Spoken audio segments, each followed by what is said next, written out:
had my audio turned off and my sound. That's probably bad. Can you guys hear that now? Yeah, you guys should be able to hear that. Sorry about that, chat. This is leftover from an old thing.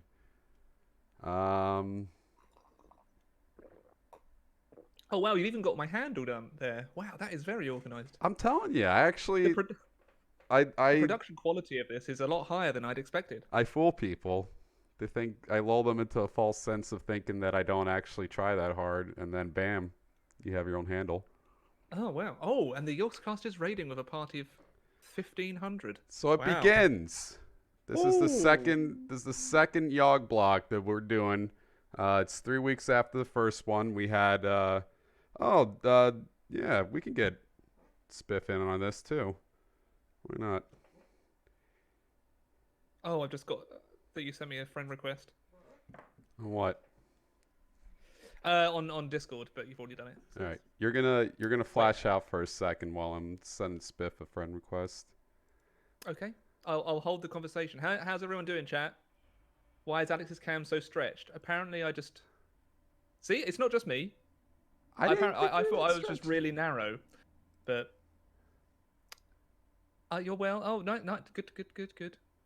I feel like I have a lot to live up to. Like Booth's a pretty strong guest to have on the first one. And now it's part 2, and you're getting me and Spiff.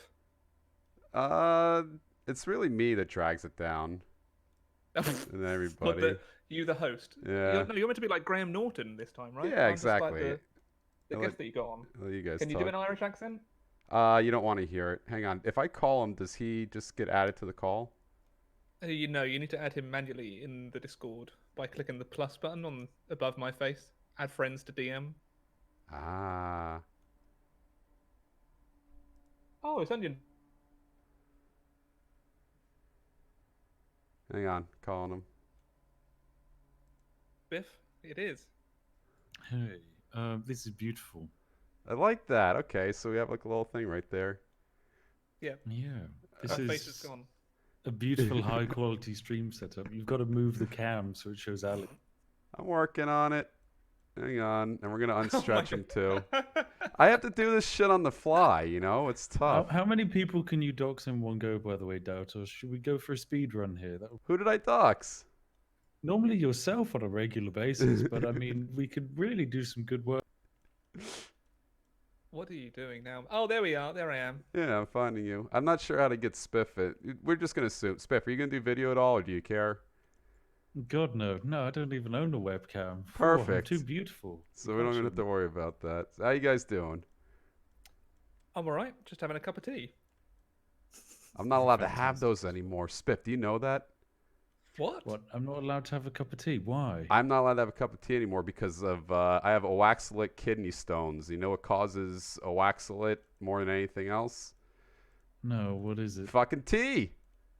Oh. Oh, you poor little thing. I'm banned forever. How long does it take to pass a kidney stone? I don't have any experience of it. I think like a month.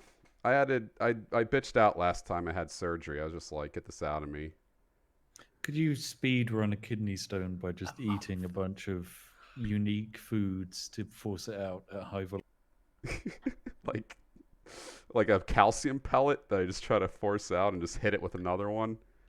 I guess, or maybe I don't know, jet fuel. Just chug a bunch of that and then drop a lighter down yourself and just watch it. Literally, imagine that you just have a kidney stone getting fired out at 400 miles an hour from your penis. I mean, that's a weapon. I accidentally hit someone. It goes through them like a bullet.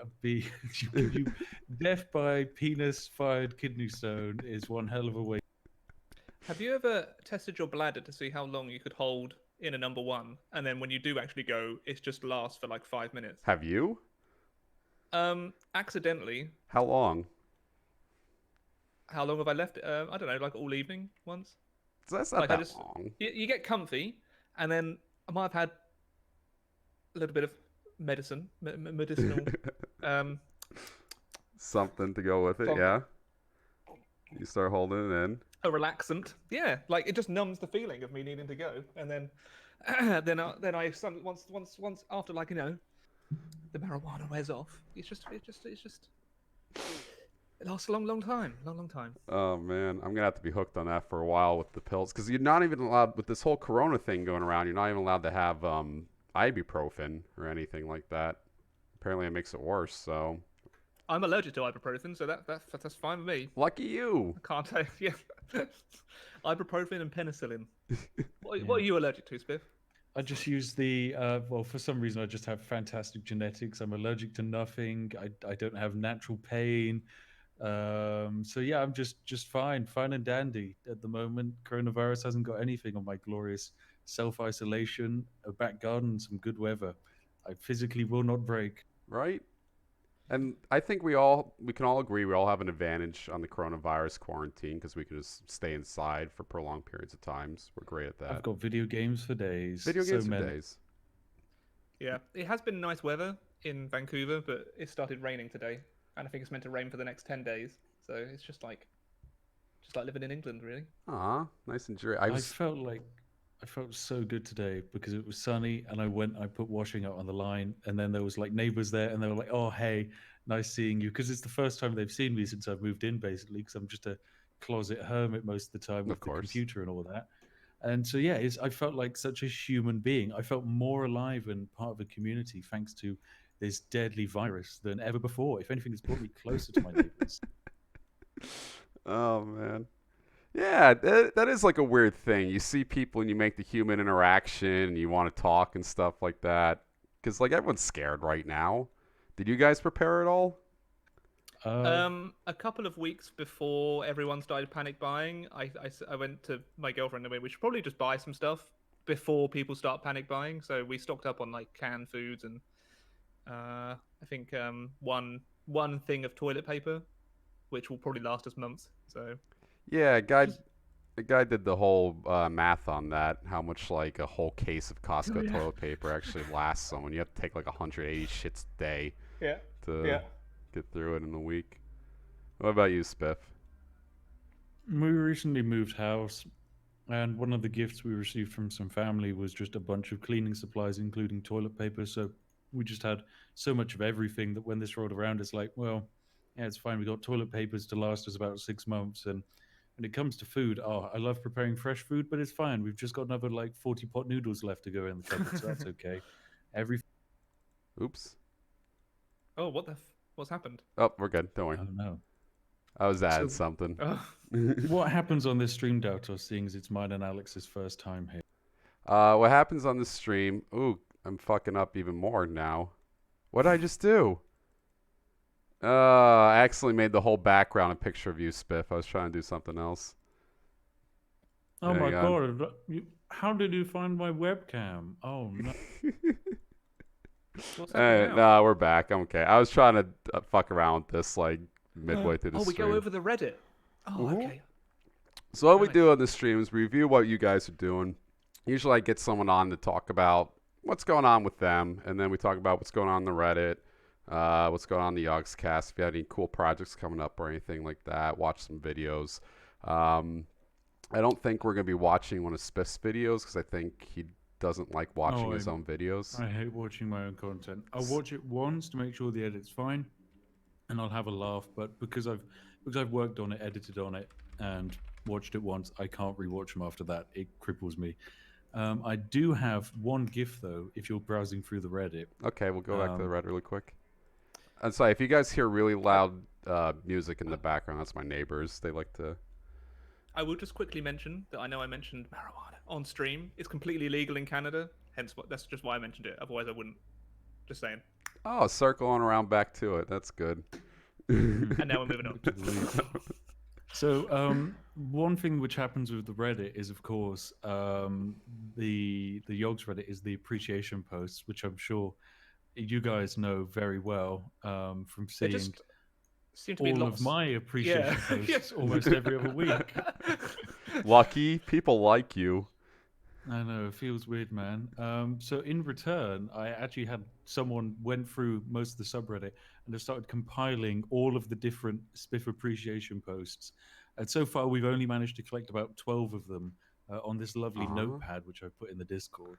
It's just all the classic stuff of just like, I instantly love Spiff. don't have any argument against him. He's lovely. He's such an amazing addition. All of that stuff. Now, what I'm saying is, from this, I want more Daltos and Alex the Rambler appreciation posts. Okay. Aww. I don't think I've ever received one, but then I'm not really in a lot of Yog stuff, so But we have think 600 viewers in chat. If each of them makes 2 appreciation posts, that's 1,200 appreciation posts at least. I just think it's worth it. It's so worth it. I didn't see anything for Alex the Rambler when I searched for it. Hang on. You just search Alex. Don't search his full name. It's the Rambler 146. That's my title, but I'm just, or space. I'm looking for just appreciate. If you do Alex space the space Rambler. There you go. Alex got one. Let's see. I do. What? Yeah, 112 points. I'm sorry. Alex, I'm pretty sure you responded to this one as well. No, Did he I? didn't. Yeah, it's Was from that a one day ago. Yeah, I saw it yesterday. He didn't respond to it. I had an appreciation post. Are you not even on the Yogs subreddit every single day? Jeez, Alex. How do you not check These guys yourself got all the time? Votes. Yeah, it was. To read this. It was the top hot post for a period of time, Alex. We can read right now. Yeah. Thought I'd throw my 2 cents in for the appreciation post for your boy Alex the Rambler. He's been great in the Conqueror's Blade streams and definitely a Team Double Awkward JJ highlight. That's Jingle Jam, by the way, for you guys not in the know. That goes without saying. His own great content. Keep up the good work, Alex. Edit spelling. I like the last part. It's a whole new world. See? Oh, that's done. Oh, that's made me feel really good. Thanks. Look how many appreciation posts we have. We got just 16 days ago. Boof, Alex 5, Zoof got one a month ago. TTT, Super King. I mean, I guess people appreciate. There's the first Spiff. Spiff 820 points, so that's 8 times better than yours, Alex. Oh, but that's okay. People like Spiff 8 times more than you. Oh, I don't know if that maybe that's really bad. This. Oh no, no, we should not be calculating this way. Oh god, that happens. The only appreciation post I ever got was like ironic, and Ped made it. I don't think anyone really got into it. It's whatever. Yeah, I've got a Daltos appreciation post coming up. Don't you worry. We did this last time too. Boof got someone to make an appreciation post for me. It's like it has to be like what Alex got was natural. It was just someone decided to make it. You can't force one. Oh man. All right, there we go. This is incredible. I've got my Daltos appreciation post ready. It's going to be up on the subreddit very soon, and it's well worth an upvote. There we go. Let's see. I really put a lot of work into. Daltos, do you have a flare on the subreddit? Oh. I finally got one, I think. I don't know. I was being a smart ass. They were like, we need an icon for you that has to be like 146 pixels big, and I linked them an image of Hieronymus Bosch, and they made it. They didn't ask me for that. What the hell? What the fuck? They just did it themselves. Also, I can't see. Oh, wait, there you are. There we are. I've got you. Daltos flare. There we go. Post. Bam. It's the Daltos post. Was there a Rambler flare? There is a Rambler flare. Oh, the Rambler flare happened before the Spiff flare. It happened for a lot of flares. He's had a flare for a long time. Right, go and vote I've been in the Yogscast longer than you, so that's probably why. Ah. Yeah, you've been in the Yogscast for about a year or almost 6 months. Almost 2 years. Almost 2 years. Yeah, I think right around the same time I joined. Yeah. Oh no! You would have joined way before me, Daltos. Yeah, you may think that, but I was just like a friend before that. Oh, okay. I joined in the summer of 2018. I think that was around the same time as me, or January of 2018. But it's, whatever. It doesn't matter when you join. It's what you do when you join. It's been removed. Yeah, it's awaiting moderator approval, my post. Oh dear. Maybe it was flagged as a copy pasta? Oh, that wouldn't be nice. Shoot it down. What was the funny GIF you wanted to show me on the Yogscast subreddit? Oh, I don't have a funny GIF, I'm afraid. No funny GIF. I thought you had it. No, I never mentioned anything about a funny GIF. Okay, I got distracted then. All right, so we're going over to Alex's YouTube to see. Alex, what was the latest video you made? On my normal channel, it was a game called Shield Wall, and before that Hearts of Iron 4, and then before that Bannerlord. And then on my new channel, which I started like a few days ago, I did yoga for the first time. Oh God, yes, I saw that. So- That's incredible. Let's link your new channel. What is it? It's Atomic Nerd Films. So this is Alex the Rambler's new channel. Yeah. I hope this doesn't get me flagged. I just saw like a weird image to start off. Are you wearing a bra? No. Okay. Never mind. That's my girlfriend made me put on her workout gear, the upper half. So. Yeah. It really does accentuate the upper part of your chest, I must say, Alex. Yeah. Nice little bit of cleavage. I didn't know I had any, but apparently with that top on, I do. You probably don't, but with that you do. What's going on here? Hang on. Let me get this and listen to this really quick.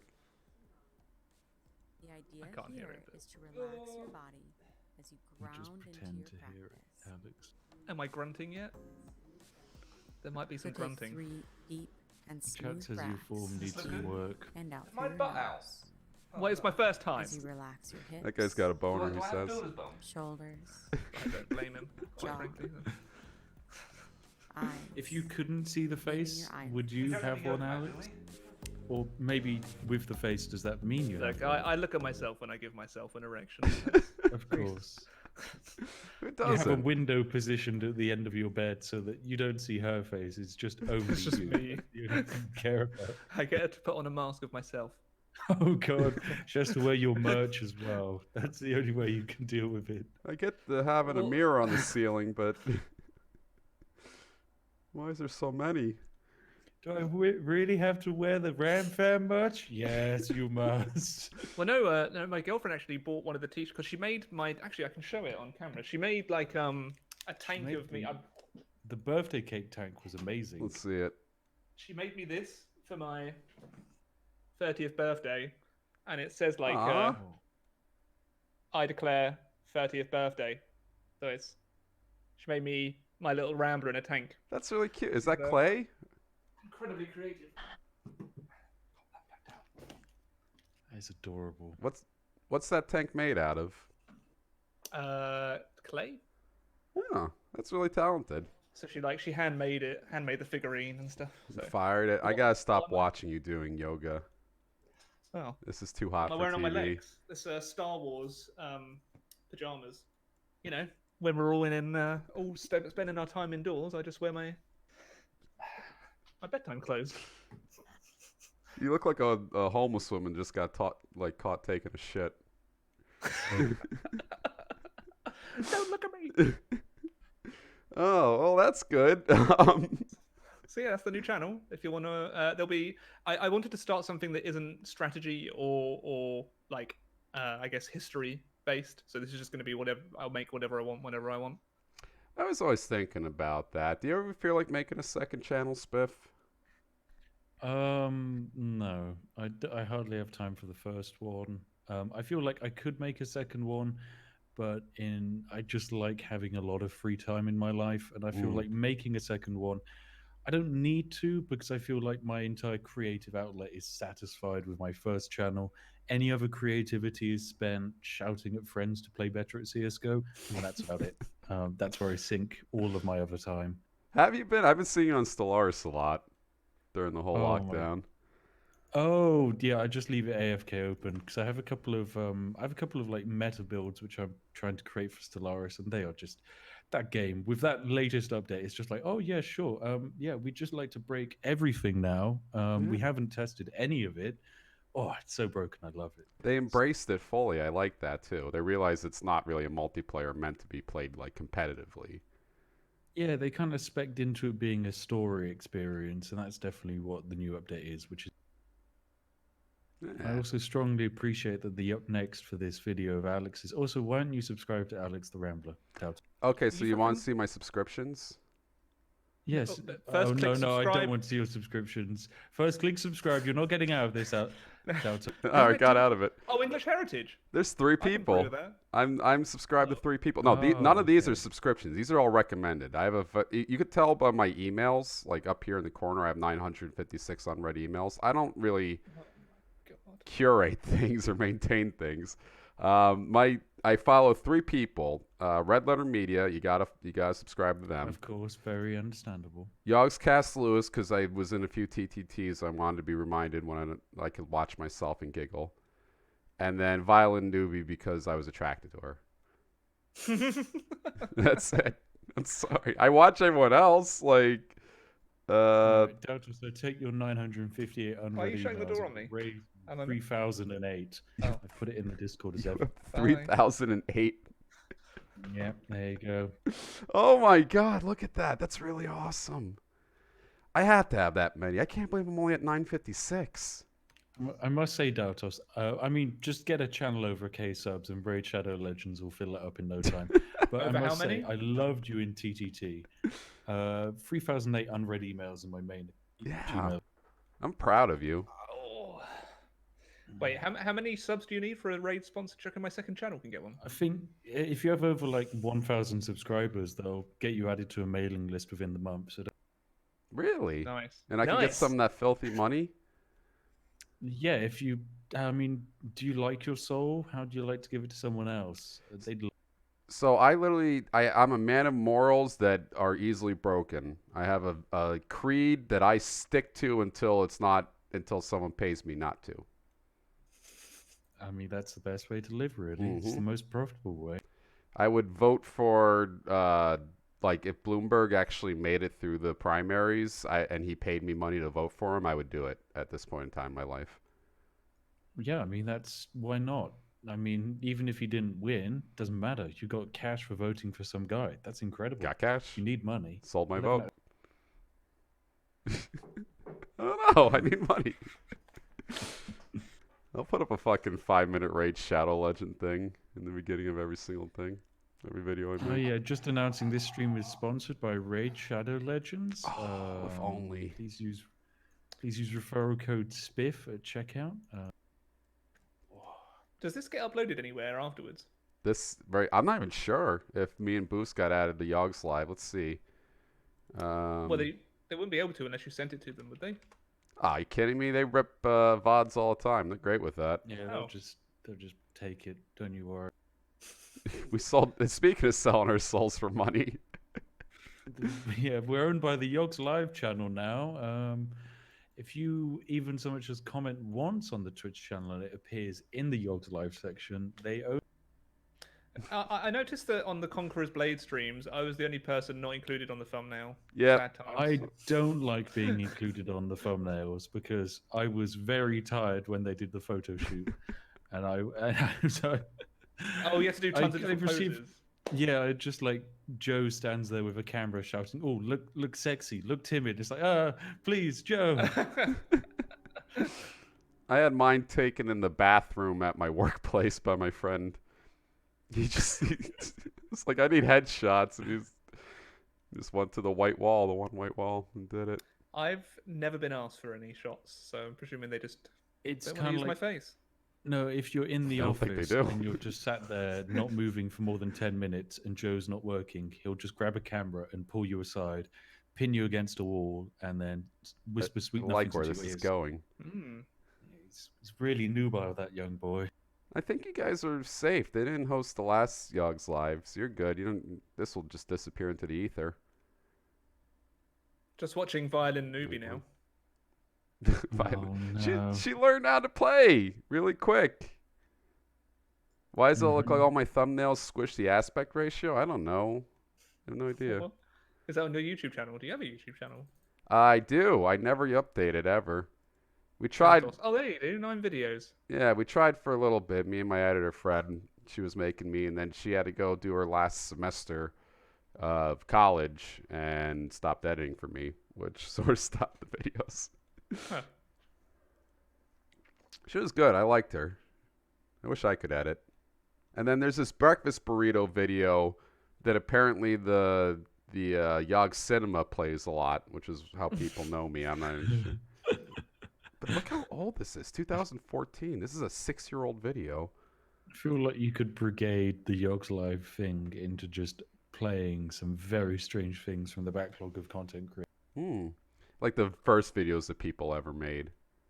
Well, so for you, the first video you made was the breakfast burrito, but what was it for you, Alex? Let's see. I've been making content online since before YouTube was a thing. So the first thing that I would have ever made doesn't exist anymore. What was it? Okay, the first thing on YouTube, I guess, then. It used to be, the very first video I uploaded was like on a website called crispyfilms.tk, I think it was.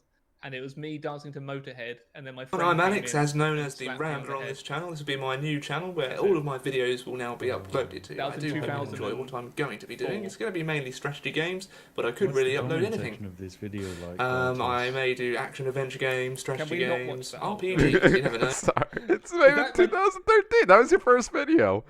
No, that's on that channel. That's on the Alex the Rambler channel. That was my first one. He has multiple channels. Oh. Jeez. If you need to go back through time to like, hold on. Actually, wait, no, Dalto, scroll down. I can tell you when I started watching Alex the Rambler. Let's play a game. Do do do do do do do do do do do do do. Keep going. Oh, actually, wait, stop. We've gone past it. There you go. Rome Total Carthage campaign. Hey! You found me that. Oh my gosh, Spiff, that's like a bazillion years ago. I know. It's been a long time watcher of the Ram fam. Those cute animations. My ex made that. Oh, one no of my longer exes. cute animation. Yeah. That's not bad. I mean, this is like how it used to be. This was 2013 video making. And not for nothing, your recording was a lot better than mine was back in 2013. I mean, 2013 video production was mostly how many FPS can you squeeze out of fraps before your CPU overheats. So, I mean, considering the video quality is ridiculously good. I mean, in terms of the editing, it's 2013. You just hit the record button, stop, and upload it. It was beautiful. Wait, we do more than that now? Yeah, we're now meant to edit our videos, Delta. That's not I guess this is the first like I don't know if I should show this. Got a friend in that I no longer speak to. Well, he no longer speaks to me. This video right here? No. This is like a very let me find one. There we go. That's one of my video. Well, I didn't make it. My friend did. My now editor all other made this like 8 years ago for the royal wedding. Long as ye both shall live. Wait for Who it. giveth this woman to be married to this man? Wait for it. There I am. I just noticed you. Cereal in the background of the bloody royal wedding. This is like the perfect 2011 video. This is probably the funniest fucking thing back then. This is what Vine could have been. This could be a TikTok. If you remade this with 4K graphics, this is what TikTok's now. Oh, what the hell was that? Great Depression cooking. Sure, Oh, poor man's feast. Oh, that poor lady. Deltos, why is this in your recommended? I like watching cooking videos. She makes old recipes from the Great Depression. It's like really sad sometimes. Great Depression cooking sounds like a very downbeat channel full of sadness. Welcome to my kitchen. Welcome to my kitchen. What's even the point anymore? I'm gonna chop onions, I guess. She makes like, I don't know. I guess it is like the epitome of Great Depression. It's like literally chop up a hot dog, mix it with potatoes, and fry it all together, which is how I eat now. She's got good editing standards for 2007. Right?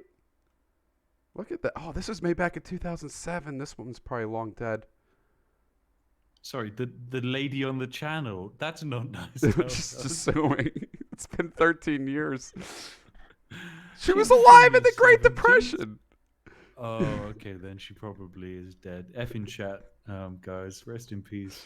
Great Depression cooking channel. I had no idea, but the F in chat was an actual meme. I had no clue that actually came from somewhere. It was the COD thing.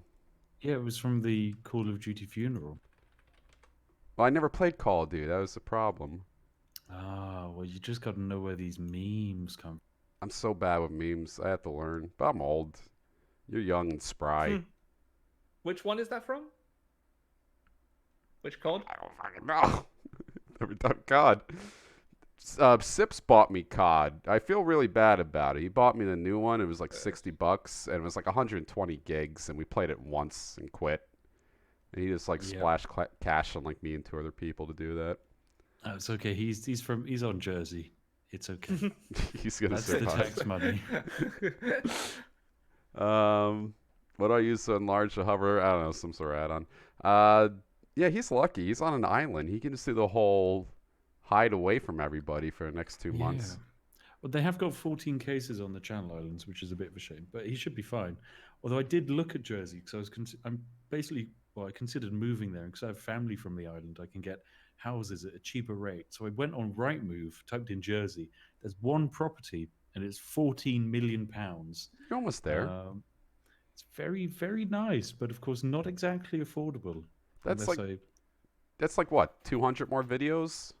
It's a couple of Kickstarter fails, and we should be able to get that one up and running, no problem. I think New Yogg's office. Let's raise that money. Yeah. Oh, I mean, it's 6 bedrooms, so we'd have to scale back the Yogs a bit. So who could we afford to cut?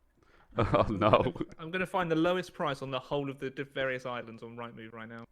You can. Oh, it's a 2-bedroom cottage in Guernsey for 150,000. There you go. Honestly, I'd rather live in Scunthorpe than Guernsey. I mean, it's basically sacrilege for my family to even get close to Guernsey. So. Oh my.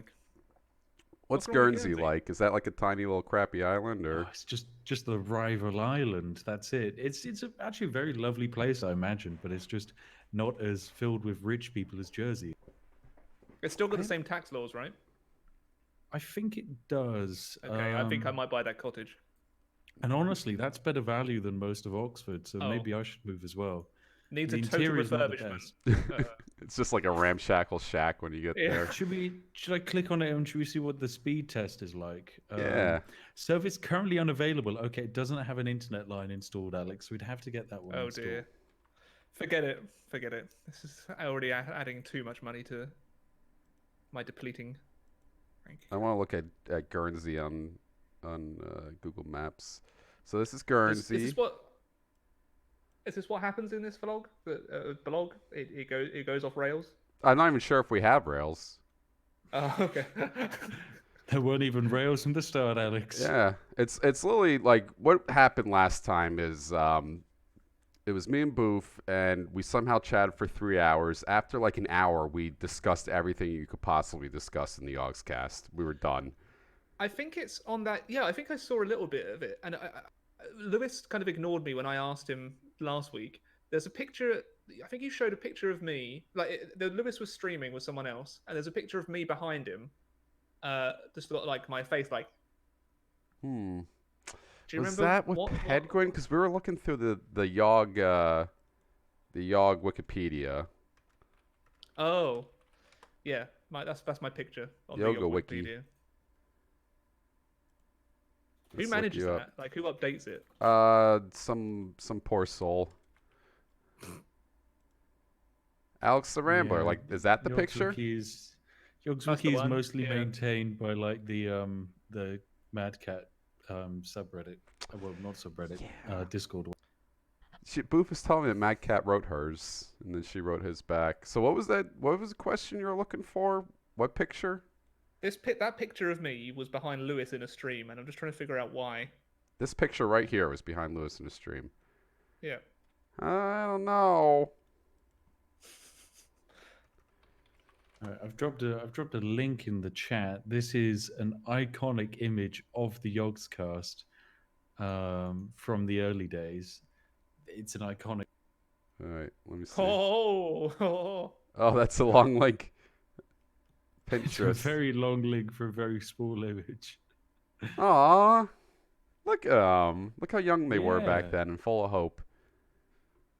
There's a couple of other ones where they're like standing next to ice sculptures with a bunch of boob babes as well. I'll try and find those. I think I could scroll There's down. some very strange photos out.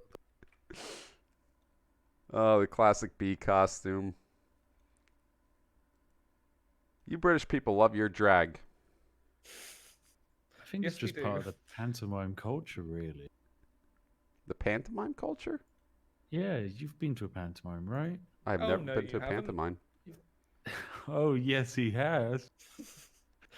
I'm worried. Sorry, that's a British joke you won't quite understand. Ah, there you go. You guys and your inside jokes, your whole island.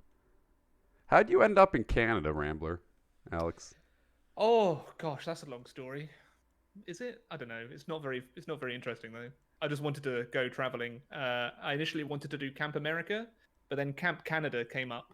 And I figured Canada's more appealing to me than America. So I ended up teaching archery for a summer at a summer camp with kids with like ADHD, ODD, Asperger's, autism, giving them bows and arrows. They didn't shoot anyone. Yeah, the camp director almost once, but I managed to stop that. And then that was in 2013. Then I came back in 2015 under like a 2-year holiday working visa. And then now I'm here because my partner lives here. So. Oh, look, it's I listened to everything you said. I'm just changing course really quick. The picture was a stream where people put behind Leo as support so they could put Alex behind Lewis as his support. Okay. So you're Lewis's emotional support. Oh. And love interest. Really? Right, I've got an even stranger image for you, Dautos. Okay. And once again, taken from the same day, actually. Oh my god. No. This is the Yogscast pre-E3 party, an iconic history of the Yogscast. I've never seen 4 people hate to be in an image at the same time. Simultaneously. No one enjoyed this. Because no one threw all their minds at the same time. There's the goose. He's back. And it's just... You could tell that they were... I'm not going to say forced into it, but... I don't know. I like how there's a Getty Images over it. That's amazing. There's a watermark. Oh, this is Getty Images. I only use the finest stock photos for any of this. Didn't that happen or something? Didn't you get like told off by a stock photo company? Yeah, I lost a lot of money because of that. Yeah. Shouldn't be laughing. It's just like a weird problem to have. Oh my god! I need more images like this if you can find it. I've got one which is equally not quite the best. I think it's made better by the people in the background of this image. All right. So I'll send it to you. So this image, sure, in the foreground you have Simon being interviewed by someone, but in the background you have girls wearing Simon's Minecraft character with fishnet stockings, which is just the most blurst Yogscast thing I think I've ever seen. No. Imagine them having to put on that fucking t-shirt. What job are you working today? I gotta hand out drinks at this fucking nerd thing. I don't know. And then they get there. This is the Simon of the Yogscast. It's like, whoa, yeah, sure, I know this guy. I hope that they all talked in like this image right here. I hope they chatted afterwards and everyone learned a little bit of something. And you know, instead that didn't happen, and they instead hold this memory as a mentally scarring thing, which physically cringes them when they look back. Everyone involved with this, it's really it's so upsetting. We all have images like that. That's why I don't take pictures of myself. Same. Every picture I have is a horrible picture, and like it brings back that emotion. I think you're looking pretty dapper right now, Dautos. Oh, this is my woke up at 9 a.m. after eating a bag of sugar candy and having to go to the doctor to get told I have a kidney stone. I had a bit of a controversial image recently. Link it. Oh no, the one. Let me. We all do that on Twitter too. We all like to put out the Twitter thing. Hold on, it'll take me a sec. Oh no, I just got my Instagram. This is great for plugging everything. Right? This is why I have it. I want to plug people's stuff. So what's that Instagram of yours? Let's find that picture. I don't have any Instagram, looks like. Oh, you mean his Instagram. I'm dumb. There you go. Oh, Nice. this classic. Yeah, I just really love the League of Nations. It's just like I'm doing a parody. It's meant to be a parody. it like ruined my love of sexy teachers. You know, I can never look at this because other sexy teachers do this image, and I can never look at that ever again without being reminded of your legs. There might be a sequel one day. There's lots of maps in that book that I need to get through, and lots of positions I can get into now I've started doing yoga. Spiff, are you learning never to take pictures of yourself? Well, I mean, I hate taking pictures. I get told I'm sexy and beautiful, and honestly, it's fine. I'm just never going to take any pictures, and I'm going to live my life like that. I'm gonna keep going. Oh, who do you get compared to? Tom Holland. Oh yeah, Tom Holland. Oh, this is my favorite picture of me. This is me. I got called. Oh my god. I got called pisshead for the rest of 6th grade. Is that actually you? That's actually me. Yeah. And you can note the silver chain that all young Italians have to have growing up. Where's the picture of me? This is really here we go. This is my favorite picture of me. This is when we got our Yogscast hoodies. Oh my god! I've never shown a nip. You actually might have to get rid of that image. That's not allowed on Twitch. It's fine. It wasn't naked. It was just showing nip. No, it's the nipple. It's the nipple part. I just realized that. You're telling me you can't go to a beach and stream on Twitch on a beach? You can't show nips on Twitch. That's ridiculous. Is that actually a thing in real life streams? Let's look up an in real life stream. I don't know. It might be different for in real live streams and the body paint streams, but who knows?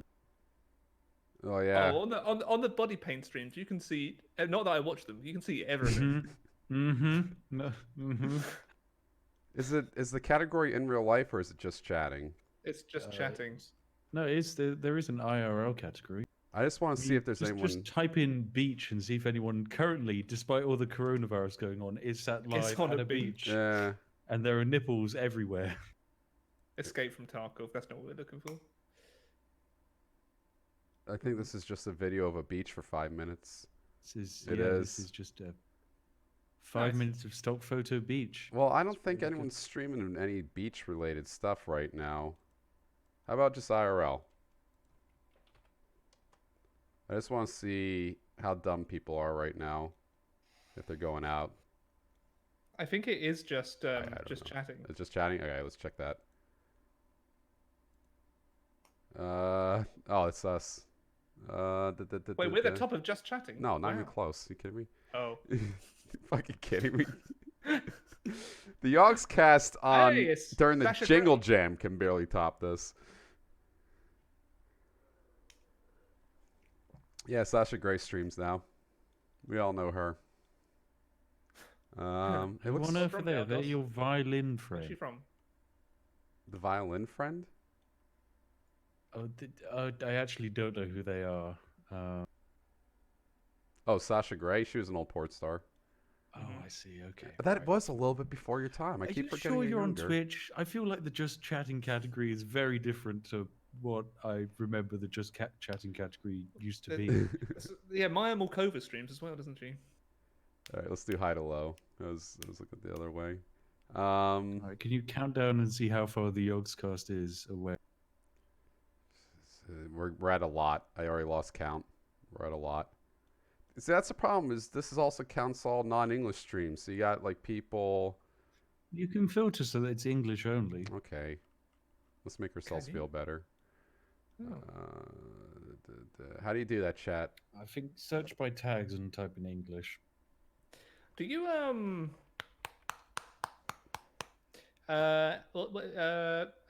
mind. No, that's all right. So I'm pretty sure Simon was in chat a moment ago as well. Was he? Yeah. At least his Twitch account was, so who knows? We're 19 down. That's not bad. Wow. That's not bad. Simon was in chat? Where? Oh, yeah, I see him right there. Nick, please. Is he? Oh, it's Sunny. It's Simon. Nick, please don't show your nipples. I haven't had too many interactions with Simon yet.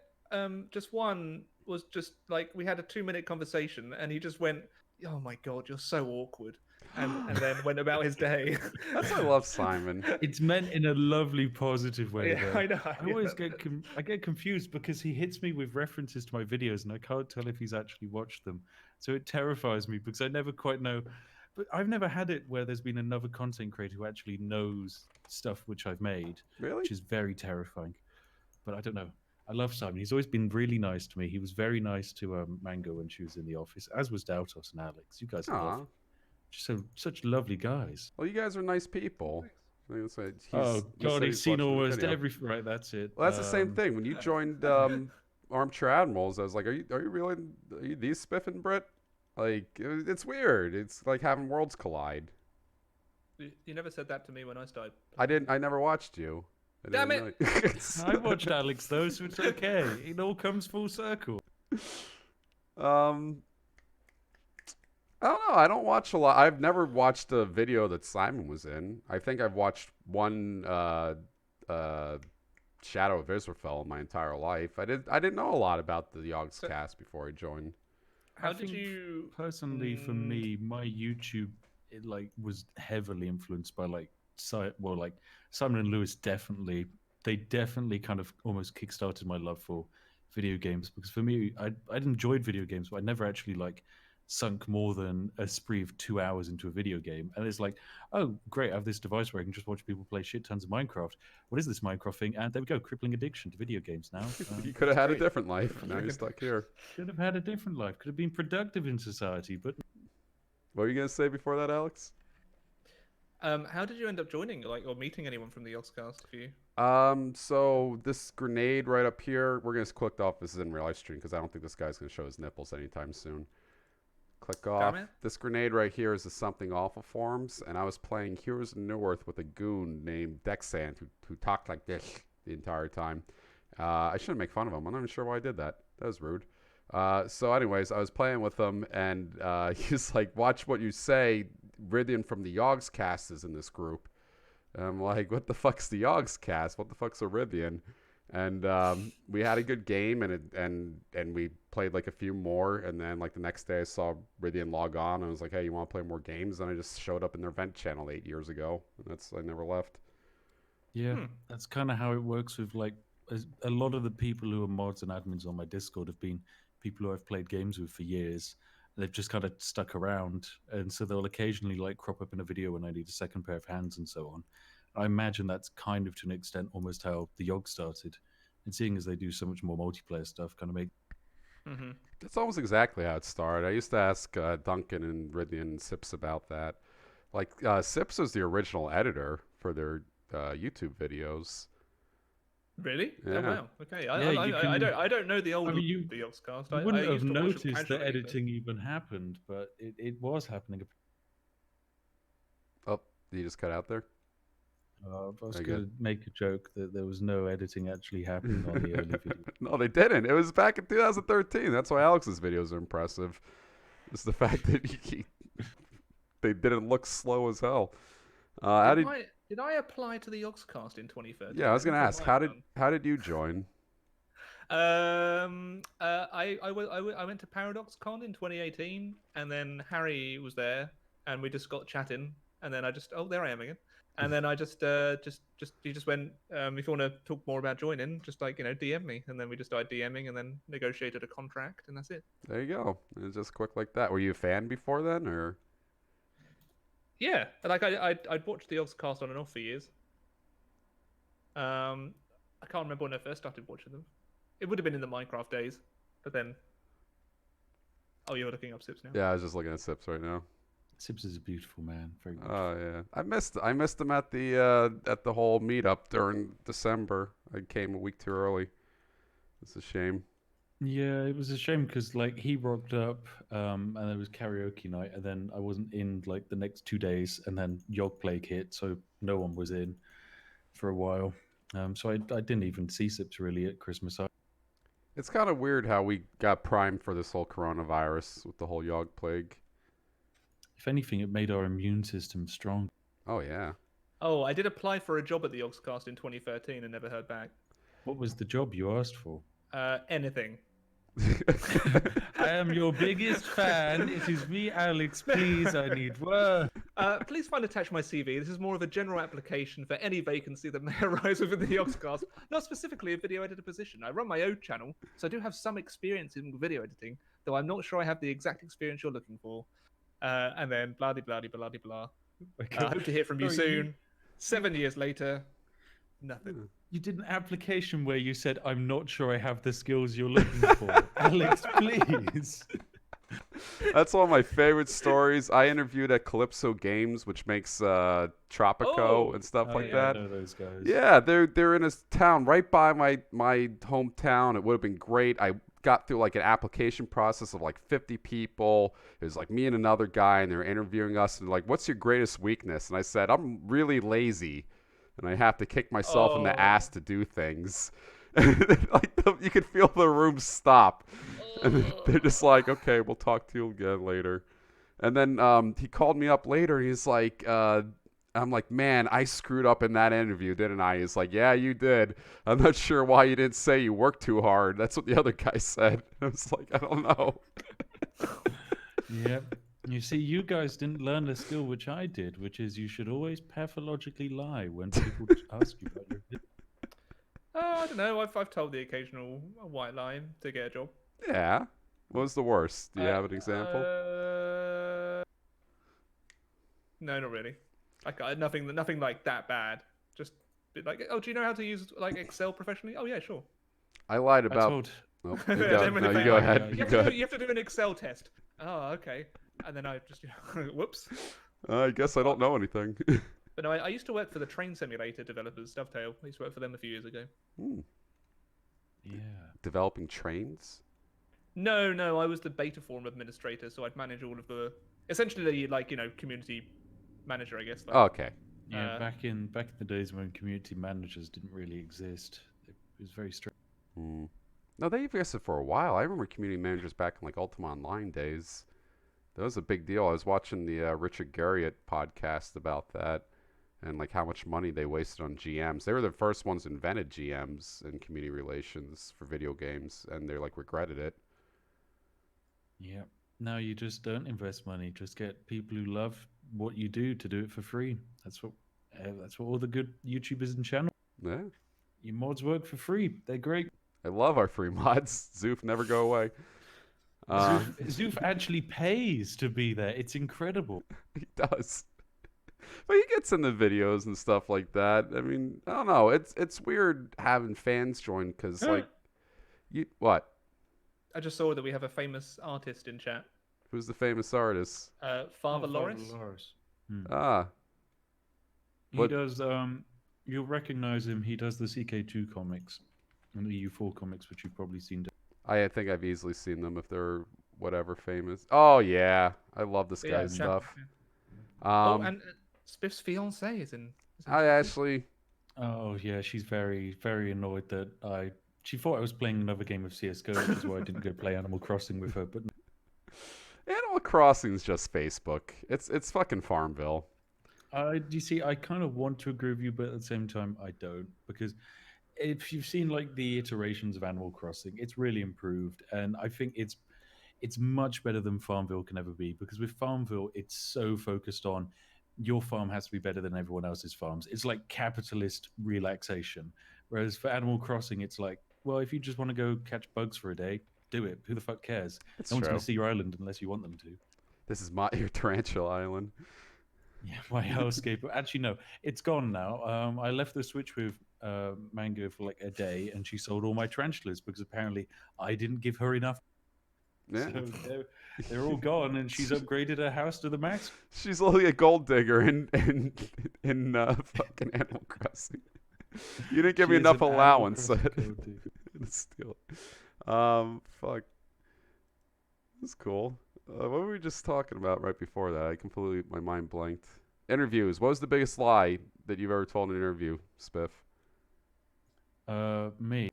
I told Harry when I joined the Yogscast that I made good content. To be fair, he didn't let me through the first time I asked to join, so probably didn't work that lie. But he didn't let you through the first time? Yeah, this well, like the first time I applied was when I still made Hoi 4 time lapses exclusively, and my channel was less than 100k subs. So they were like, we don't see much growth here. And then I just started making good content, and suddenly everything changed. man, that's just Wait, are you saying Hearts of Iron isn't good content anymore?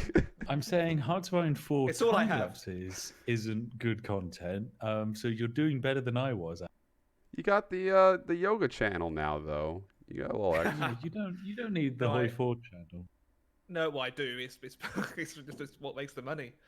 Do you ever get tired of Hoi 4?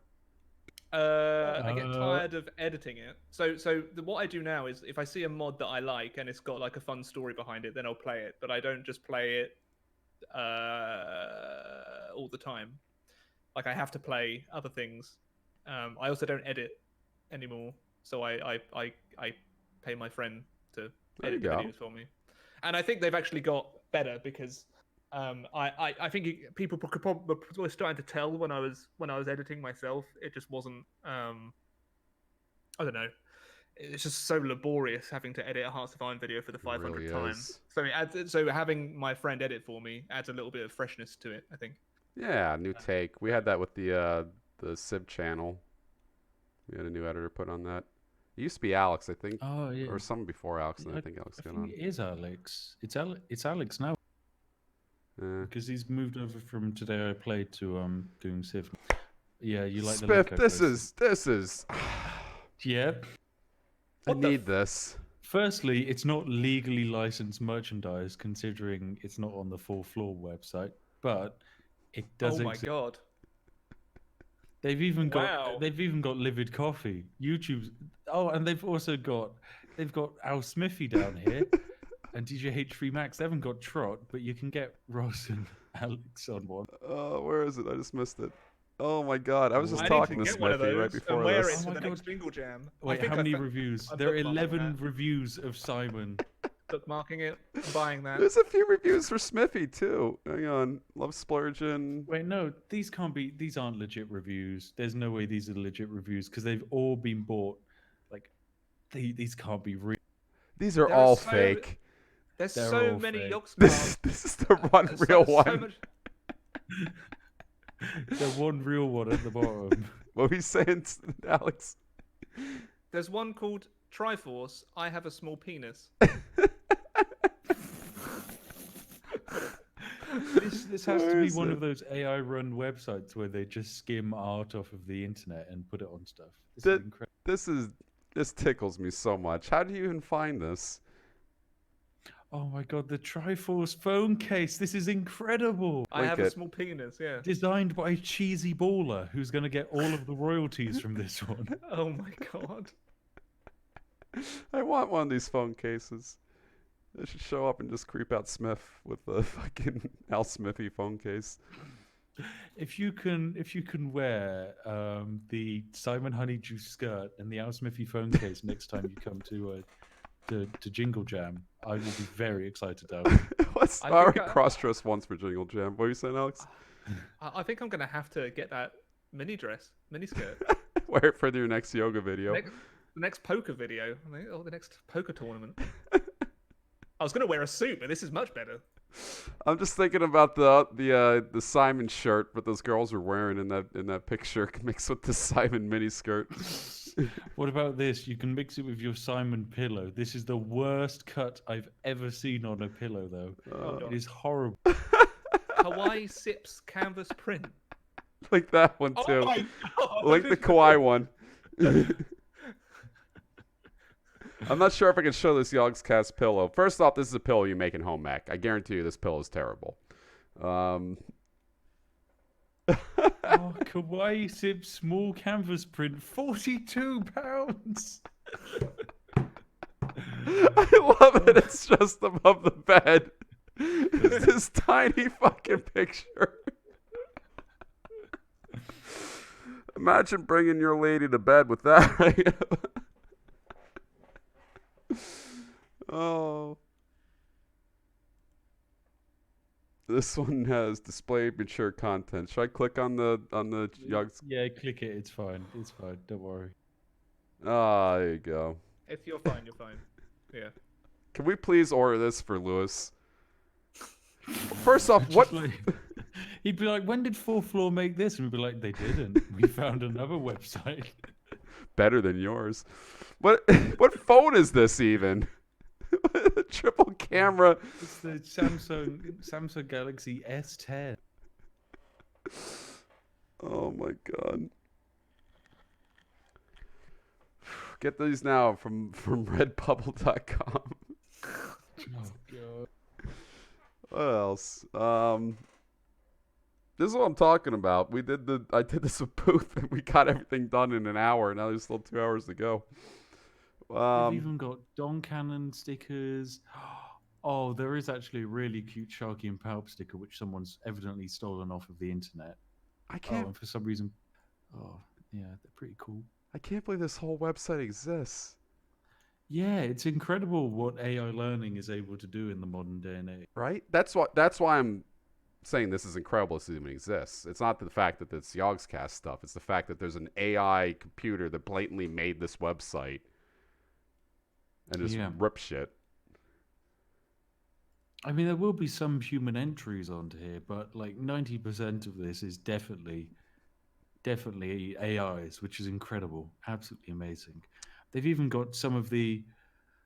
What is this? They've got iconic Yogscast quotes. This is tagged as being related to the Yogscast, this t-shirt. This is incredible. This is the Barry No t-shirt. Famous line of the Yogscast. Yeah, loading. Barry No. This is... Like, why would you tag this as being a Yogscast product? Oh, this is fantastic. We have to get him this. He would love this. This is the perfect Christmas gift. He's a triple XL, right? Yeah, I was just going to say, how tall is he, but how thin is he at the same time? He's a tall boy, and he's very, very fit. To pull it in on him. Oh, my God. What else is on that? I like that sticker. That's a nice little sticker. I like when things generically happen, too, like the whole Sharky Palp friendship. Yeah, that's quite cute. I like that one. Have you been any TTTs lately, Spiff? I got one coming up tomorrow. I was meant to do one last week, but I accidentally slept through my alarm, which was pretty bad of me. Yeah, finished off with a Gmod build this morning, which was good fun. The last 2 Gmod builds I've been in, I've been working with Lewis, and right before we finished the challenge, either Lewis accidentally destroys the thing we've been working on for an hour, or I destroy the thing we've been working on for an hour. And it has just broken us. Like, he spent so long building this beautiful thing, which I'm not going to spoil, and then I accidentally just right-click with the remove tool, and we didn't dupe it, so it's just gone completely. Oh. At least you recorded it. I mean, it's still there in video form. It's there in video. I get what you're saying. When were you then? What was your last TTT, Rambler? Oh, that would have been when I was at the. I think the last time I did any recordings was the Jingle Jam when I recorded some GTA. But that's it. Before that, maybe November, I did some TTT straight after ParadoxCon. I remember you did some stuff remotely. Yeah, probably after PD. Yeah, it is such of a ball ache that like Spiffing came and helped me set it up. But so I could try and do it when I'm in Canada, but the time difference would be too much. It's awful, isn't it? I have to wake up at 5 a.m. for TTTs. And you're like, what? Yeah, I mean, it's 2 p.m. It's just a case of like... It'll be 2 a.m. It's not worth it. Yeah, for like you and Remy and a couple of others, the time zones just don't work out for TTT. Like, so you just have to be in the office for it. Yeah, when I'm in the office, I always try and ask if I can join. But, yeah, I don't know. Someone made that. I've just seen it on my subreddit of like 200 people in my subreddit. But yeah, someone made that. I don't feel bad. I got a subreddit too of like 5 people. I think Alex's subreddit is probably larger than mine. No. I don't really do anything with mine. Neither do I see the occasional post. Mine is a fan-made one. Yeah, same. Well, mine was fan-made until I kicked off all of the original creators and installed my... See, I made 2 subreddits. One made by myself and my mods, and one not made by made by myself and my mods, and the one not made by us did better. So we got them to mod us, and then we slowly moved them out of their Red subreddit. So now it is mine. So SpiffingBrit is 939. The SpiffingBrit is 872. Yeah. Alex 259. That's not bad.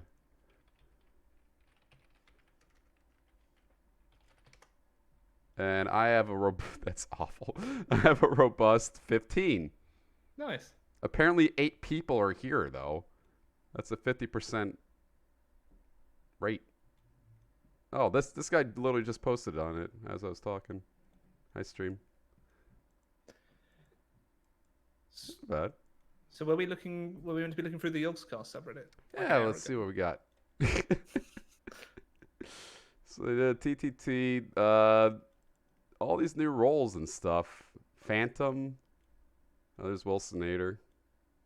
That's another guy that came out of nowhere. He was on the Yogscast Rust server. I remember a video he was just making. He's a really, really big Rust content creator, although he's in a bit of a tricky situation at the moment because he just doesn't particularly enjoy making Rust content at the moment. I think his mental health's not the best. He's a really lovely guy, though. I've had a couple of chats with him. And he's just a nice guy, but stuck in a content creator slump where his channel only wants Rust, and so he has to make the thing which he doesn't particularly necessarily want to make 24/7. Yeah. I know that feeling. Yep, I was gonna say it, but I don't want to lump you in there, Alex. Oh no, that's quite all right. Lump me in. If I was just going to be playing Hearts of Iron 4, I don't know how I'd do it anymore. Yeah. Having my mixture of, I think it's like 50-50 for Hoi 4 and non-Hoi 4 content now. I think you mix it up quite nicely as well. You stick to games which your core audience can probably enjoy as well quite happily, and I think it's at the end of the day it keeps things spicy. Yeah, and it's good for your mental health too. You know, like you can take a break.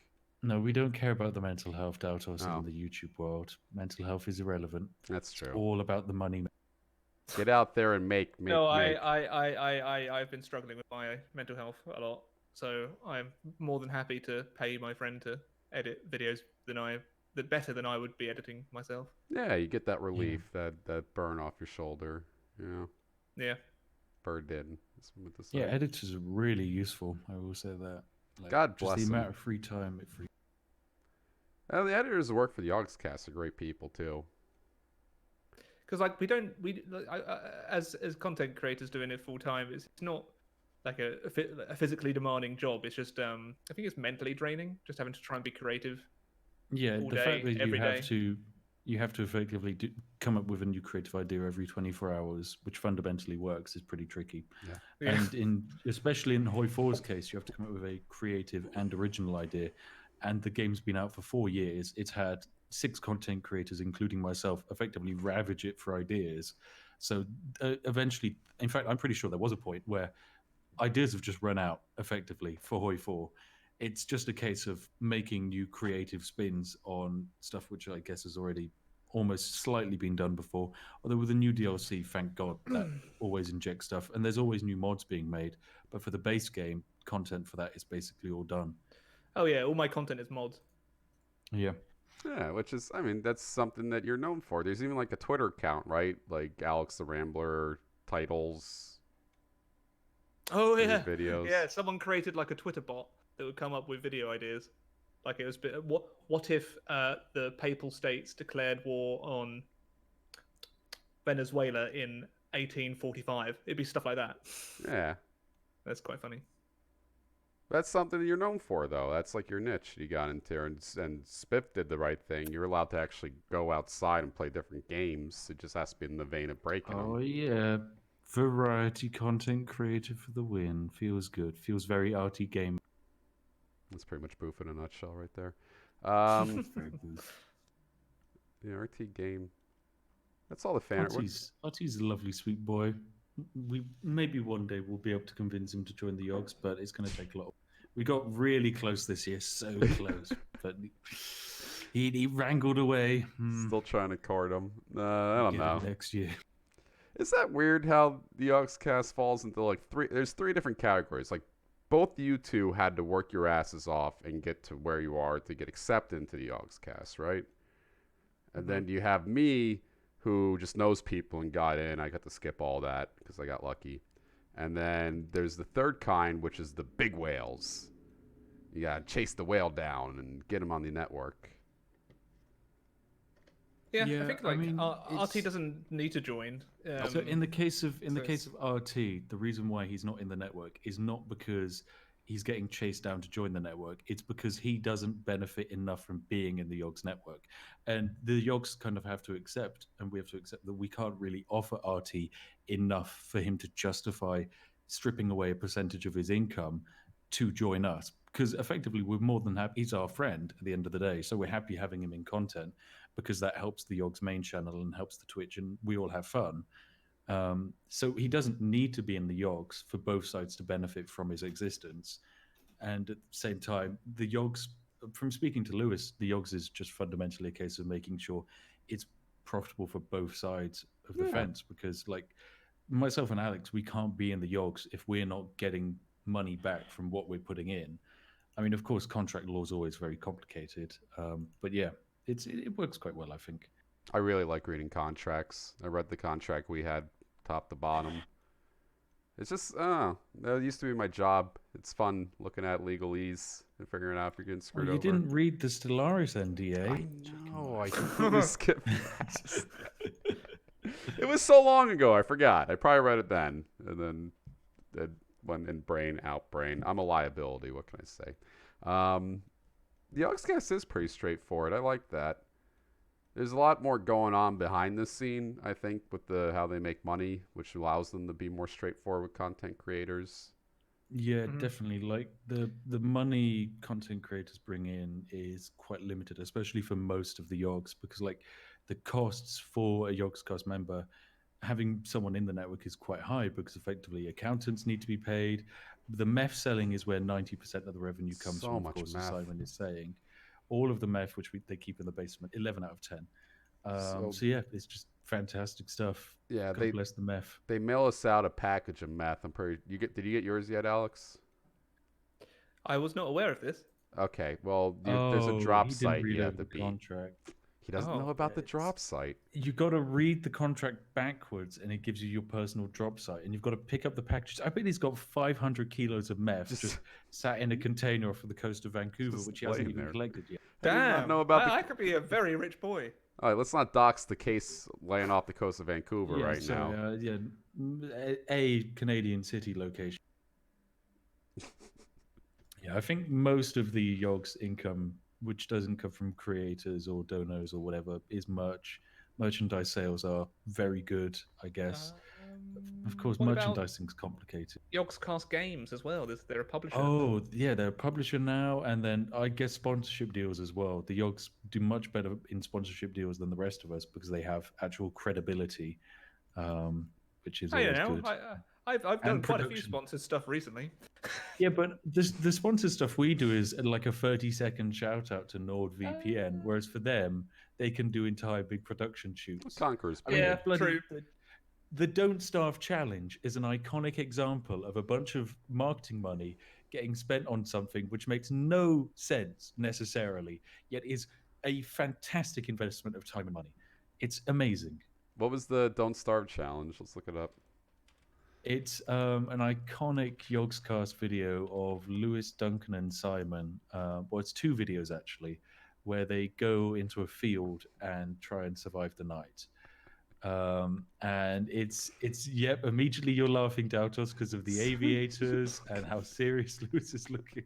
Duncan just shows up because Duncan slept in fields his entire life. He goes to concerts constantly and like festivals, so he's just I can chill out there for a day and he'll be fine. Lewis, this is the worst thing possible. This is why I'm afraid. This is what's going to happen when society falls. By the way, this is what Lewis will look like. He already looks like this after the lockdowns happened. He has to sneak into the office wearing full camo gear just to get to all of the crystal meth to keep his addiction. Oh my god! Look how young that brand deal, 3 million views. Jeez. That's really good. I know, and like I mean, considering brand deals, because you can have a channel, you can have a company look at the channel and go, right, we want to invest X amount of money, let's see how well their brand deals have done in the past. You can just show them this, and they're like, we have no idea what's going on. Our board of directors will have no idea what's going on, but everyone seems to find this to be the funniest shit in the universe. So take all the money in the world. So you're good. 3 million. I mean, like 3 million views is a huge deal. Like if you get a brand deal that's, I mean, I'm not going to say how much brand deals are for different content creators, but it's definitely 3 million views is worth more than a lot what content creators are given for a brand deal. Mm-hmm. Yeah, definitely. And I mean, it's a complicated thing because, of course, this is back in 2013, so there was probably not necessarily as much money floating around. And 3 million views, well, probably wasn't 3 million views back in 2013, but like 2.5 million views. That is crazy numbers back in 2013. Absolutely ridiculous.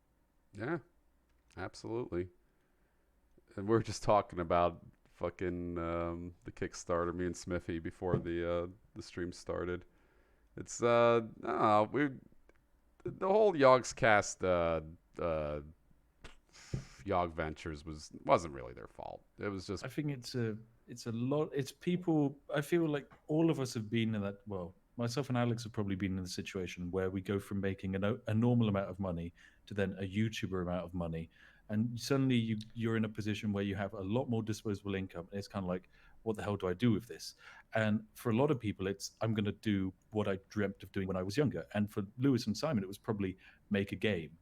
And it's just a case of people not experienced trying to do something with a lot of money.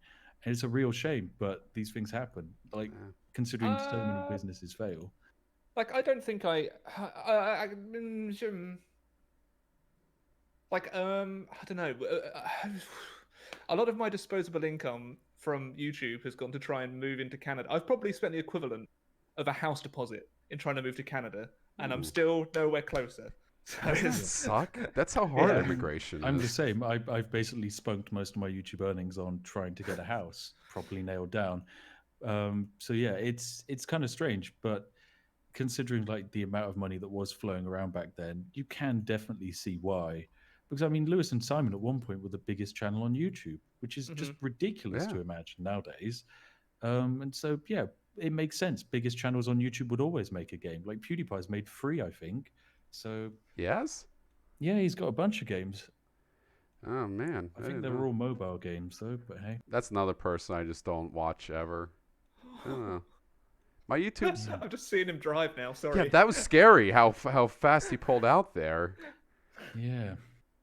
But yeah, like I would say, the YouTube has definitely been the most productive job I've ever had in my life. Oh, but it's also the stress of trying to keep it going and trying to grow it more, because I've kind of plateaued, I think. So I'm just trying to keep my income steady now. Yeah. Well, the thing is, I don't necessarily think you have plateaued, Alex, because I take a look at a lot of channels because I love doing SEO and research. And your channel, technically speaking, hasn't plateaued because it's still growing. I used to think that channels which were growing steadily counted as plateaued, but in your case, it's your channel will grow for probably the next year or maybe 2 years, even if you change nothing. You're probably still quite a way off your audience getting properly burnt out and your viewers dropping. So you're actually maybe quite comfortable. But of course, at the same time, in maybe a month's time, you could be pulling in 1 million views on every single video. This is the way YouTube works. We just don't know. Yeah, I mean, that'd be the dream if that was the case. I don't know. What would I do? It's like winning the lottery, you know? Yeah, if I was getting 1 million views per video, I'd probably just work harder, because then it's like once you're at that pinnacle, you just want to keep. I'd buy a very nice bottle of whiskey. There you go. That's what I did. I bought a lot of gin and tea. But yeah, the issue is when you hit the plateau of like a lot of views every video, you're right. Your instinctive is, I'm going to make more videos. But what happens is you just keep making more videos and burn yourself out. And then you hit the point where you plateau again. And it's like, okay, well, I'll just keep making more videos because that worked whilst I was growing really fast. And it's really rough because you get caught in this vicious cycle, I guess, of success. Of constantly plateauing. I mean, I guarantee you PewDiePie probably feels a bunch of times where he's like, oh, this video only got 30 million views. Like, that's not good enough. I'm sure PewDiePie is a lovely guy, but when I hear him complaining about how his videos are getting to multi-millionaire, Like you're still making millions every year, even if your videos get demonetized. Yeah. Please don't complain about that in your videos. Yeah, you're right. I spoke to some games hardware companies, and one kind of thing which they were trying to get PewDiePie to do was to get PewDiePie to sit on their special brand of chair. He didn't have to mention it; he just had to use that chair in the background of videos for 6 months. And so Marzi, who handles all of PewDiePie's brand deals, basically came back with a sum, which I won't disclose, with a fantastic 10% discount because of mates rates, and it was definitely in the multi-millions, and it's like, holy shit, I'd take that money and just retire from YouTube. Just to if I'm sit honest. on a fucking chair. Yeah. Just Like, to sit on a chair. I think Someone could have my channel for 2 million. I'd sell my channel for 2 million because that's me done for the rest of my life. Yeah. But yeah. I think that like where I'm at now, where I'm getting like 100k for a Hearts of Iron video is a very nice standard to be at. But my non-Hearts of Iron videos average between like 30 and 60. Yeah. So I'm trying to grow I'm trying to grow an entirely new audience that also maintain my current audience. I know I've spoken to this a bit to you about it before, Spiff. It's just a very awkward position. Yeah, that's just the way the world works, sadly. Yeah, but on the other hand, I'm incredibly privileged to be able to do what I'm doing full time. So it's just a bit of perspective you need, really. There's so many people out there who kill for 30,000 views or kill for 1,000 views. You know, like it's.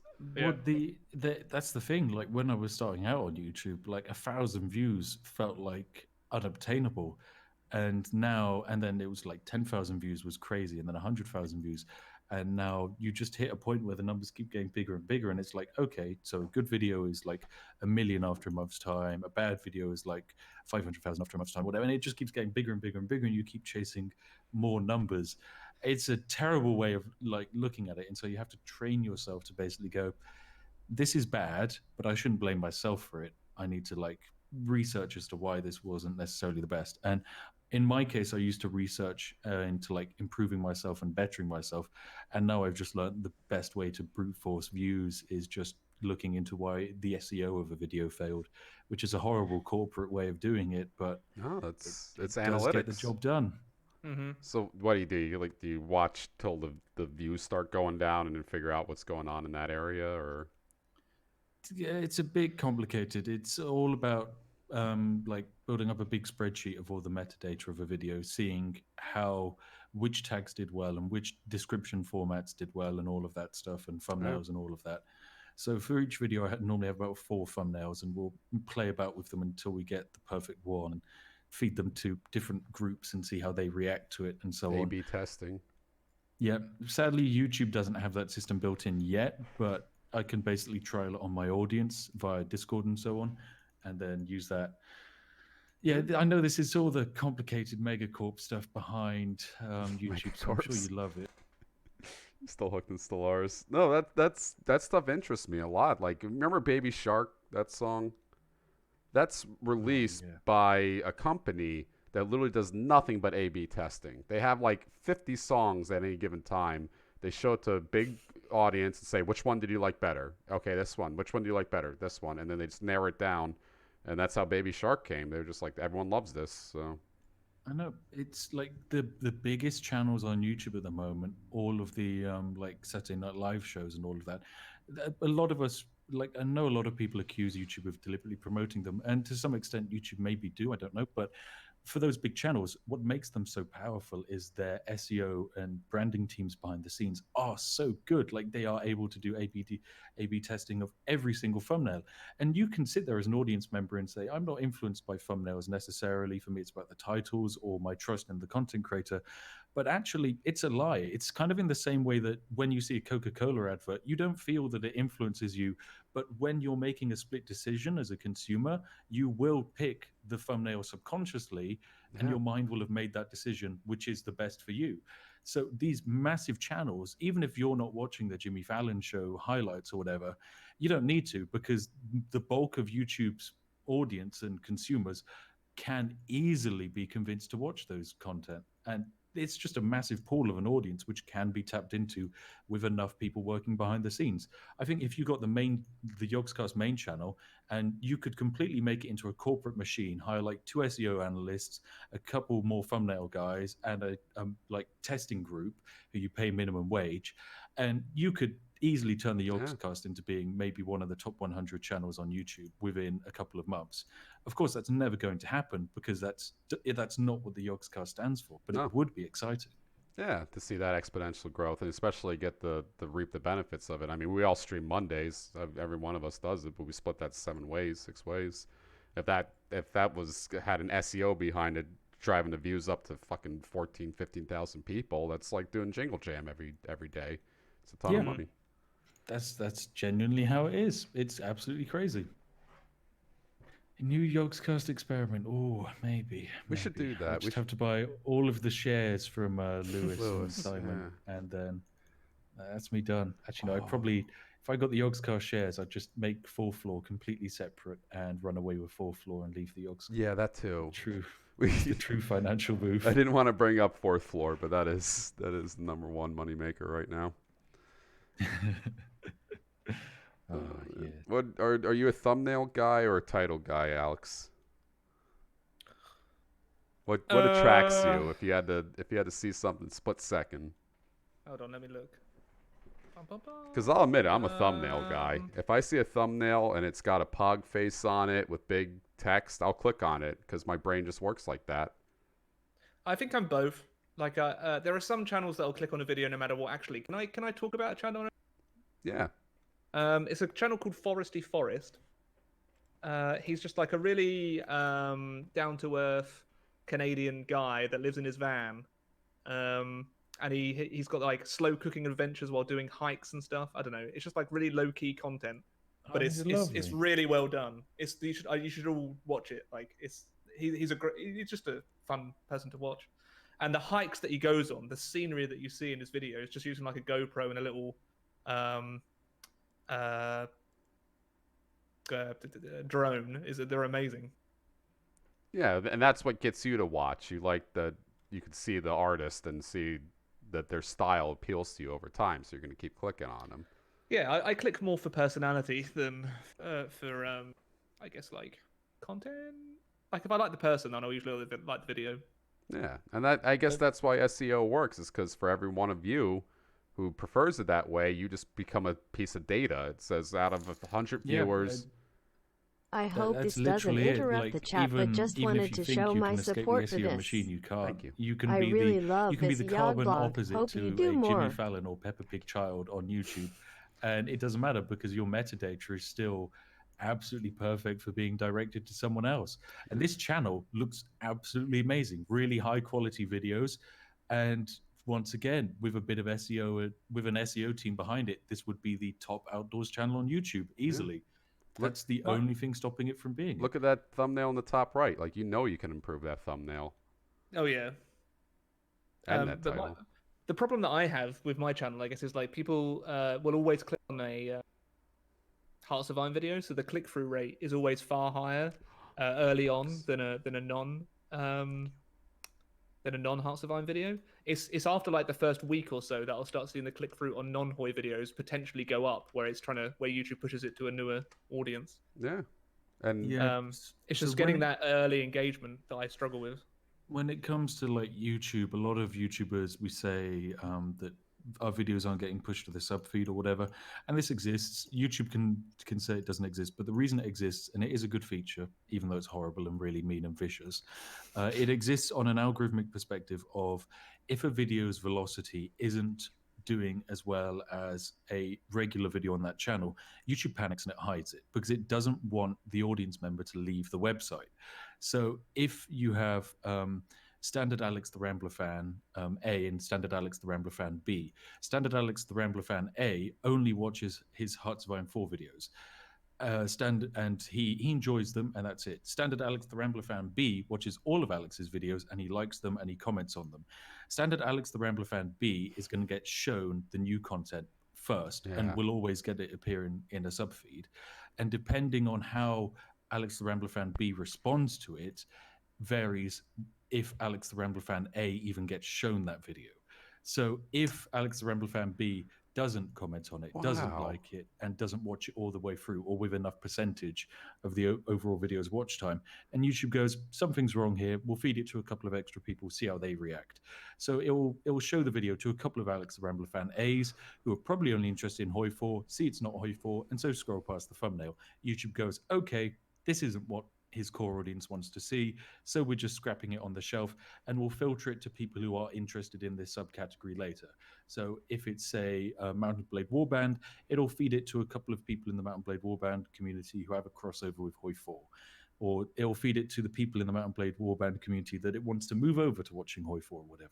It's all very interesting.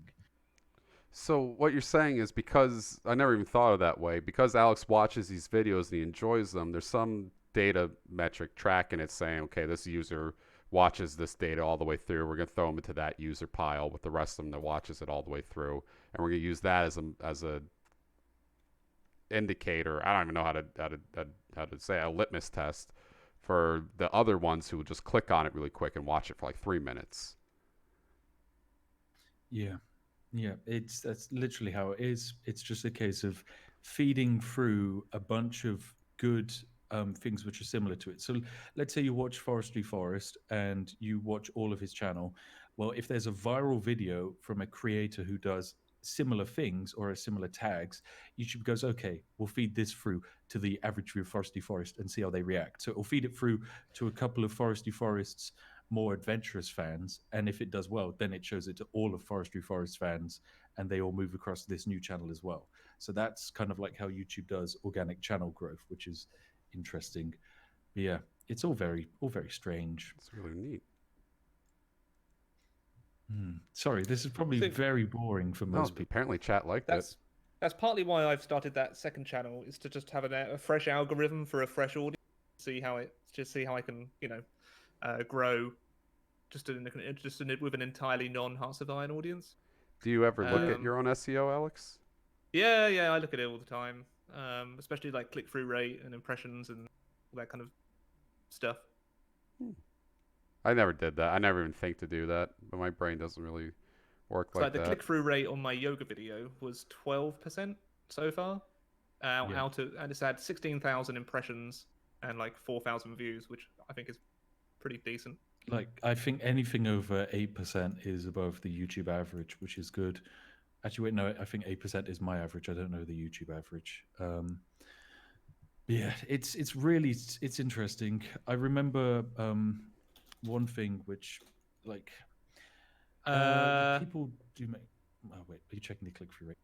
0.33% is the average click-through rate on YouTube. That can't be right. Yeah, that's way too low. Actually, maybe it's right, because I guess people get shown. No, that can't be right. Actually, that makes no sense. No sense. I don't believe. Maybe 6%. Or maybe 2. YouTube mentions on their little info card is between 2 and 10%. Like that's what Grey Still Plays has said. Okay, right. Let me take a look at my engagements and see. Oh, wait, no, it's reach. Oh, impressions over the last 30 days. Oh, God, that's disgusting. 1 billion. It's close, but not quite. 2.8% click-through rate is the average for my channel. I mean, I guess that's 2.8. 2.8, and the reason it's that is because if I get onto the trending tab, that just tanks, because the trending tab isn't interested in say Red Alert 2. If I was to make mainstream content, my channel could be doing wonders right now, but it's just a case of not. It's a case of what the general masses like, and general masses like things that are different than video games, and it's just something that I'm quite happy restricting myself to the maximum audience size I can. I certainly haven't reached the cap of what my subscriber cap could be in terms of my available audience, but there is definitely a niche wall of how many fans I could have, and one day I'll hit it, but it's going to probably be a while. My impression, the past 28 days, mine was 4.9%. which is 11% down from the previous 28 days, which was 5.6. So I guess mine's between 4 and 6%. According to this blog I randomly clicked on, you're still above average. Like, that's still really good. Noish. So why haven't I exploded yet?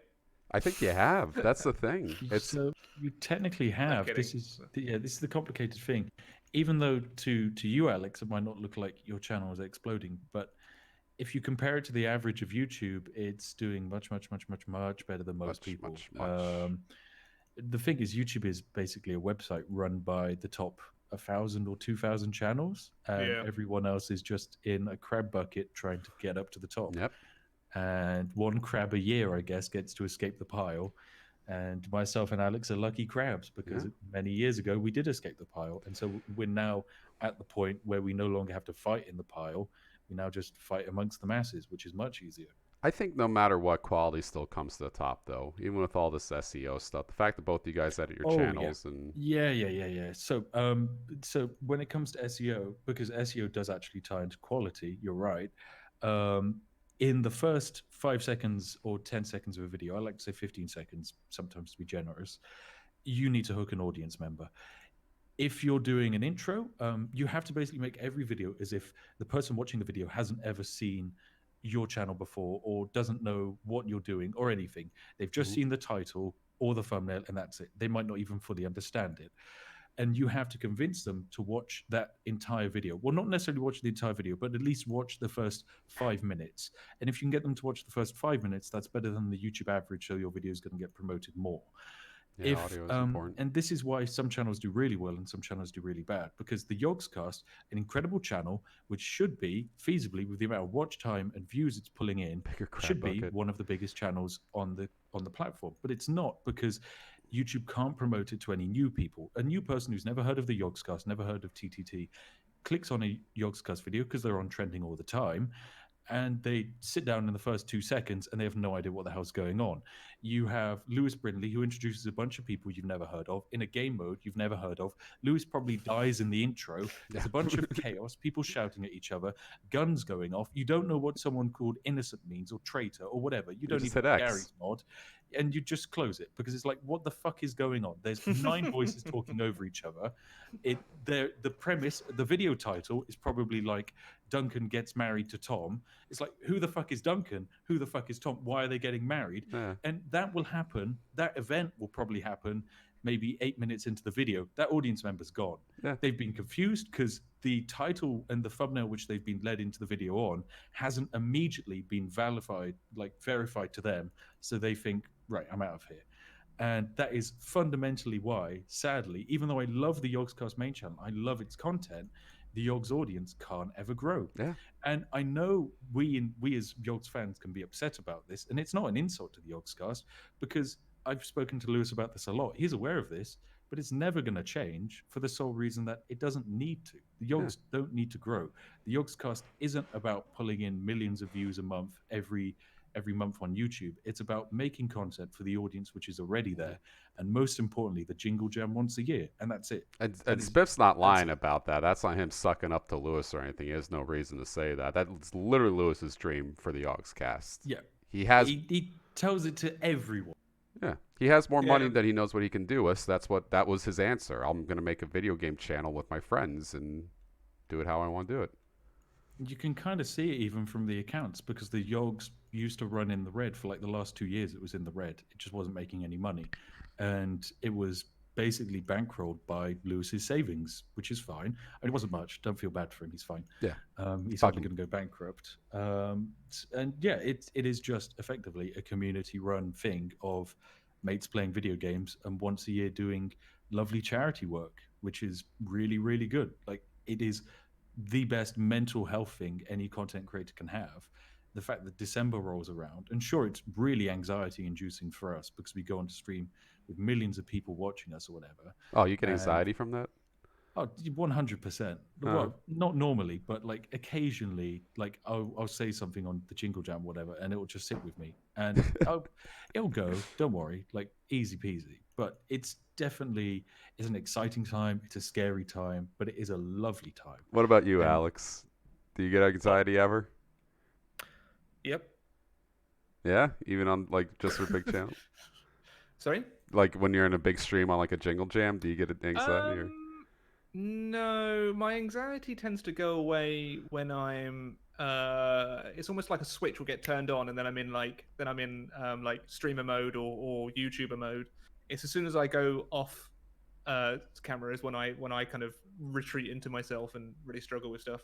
So when I'm on camera, I'm fine. When I'm off camera, I'm a bit of a mess. And Spiff, do you like? Are you good at public speaking at all or anything like that? Oh, I'm fantastic at it. Yeah. Love it. So don't you just picture doing a stream like that?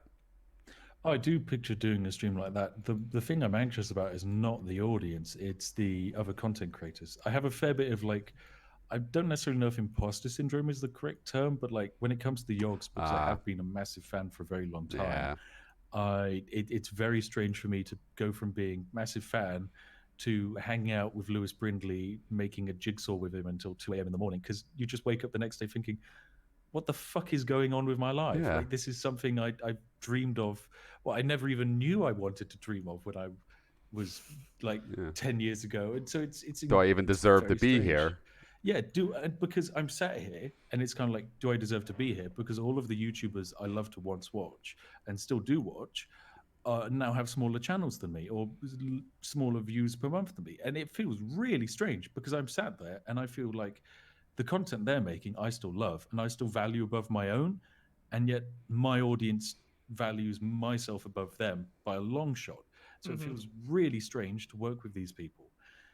It just feels very, very froggy chair. Very strange froggy chair. Very froggy chair. That is imposter syndrome, what you just described there. Yeah. I think I get an element of that too. I constantly think I'm a failure. Yeah? I don't know if that's like the same kind of thing, but yeah, like I constantly criticize myself to an insane amount, and constantly I see my peers doing, I guess like what happened with Spiff. Like Spiff exploded, which is honestly, fantastic. But then I'm still doing what I was doing.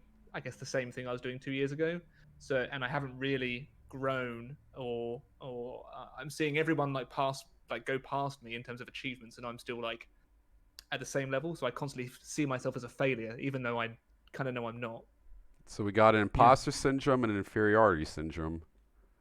I guess so. I don't know if it's Yeah, I mean, it's nothing wrong. Even though you say that, though, Alex, and for me, I turn around and I go like, Alex, you made one of the best streams you probably made the best stream of the Jingle Jam, excluding Jingle Cats, of course. God bless our Lord and Savior. The awkward stream, even though fundamentally, whilst watching it live, I had to stop because I almost had a heart attack. It was awkward. Watching the VOD back was funny. It is probably the best stream of the Jingle Jam. Like, the praise of it is absolutely crazy. It was just fundamentally so many times when you as the audience member just break down laughing. It was almost one after another, pure comedic gold. Yeah, what made it better was that it was so organic and natural. Exactly. Like I'll tell you, Alex, I watched that stream VOD when I had like 102-degree fever in Bree's living room, and it made me happier. It was funny to watch. It made me feel better. Of you both to say. Thank you. Yeah, but then look how you just respond to that. You're like, oh, thank you. Like, you don't really believe that it was. I'm awkward. Praise. I'm not really used to it. I'm terrible with praise as well. Same. So just sit on that and remember that tonight when you go to bed, Alex. Remember it. Don't you ever let go of that.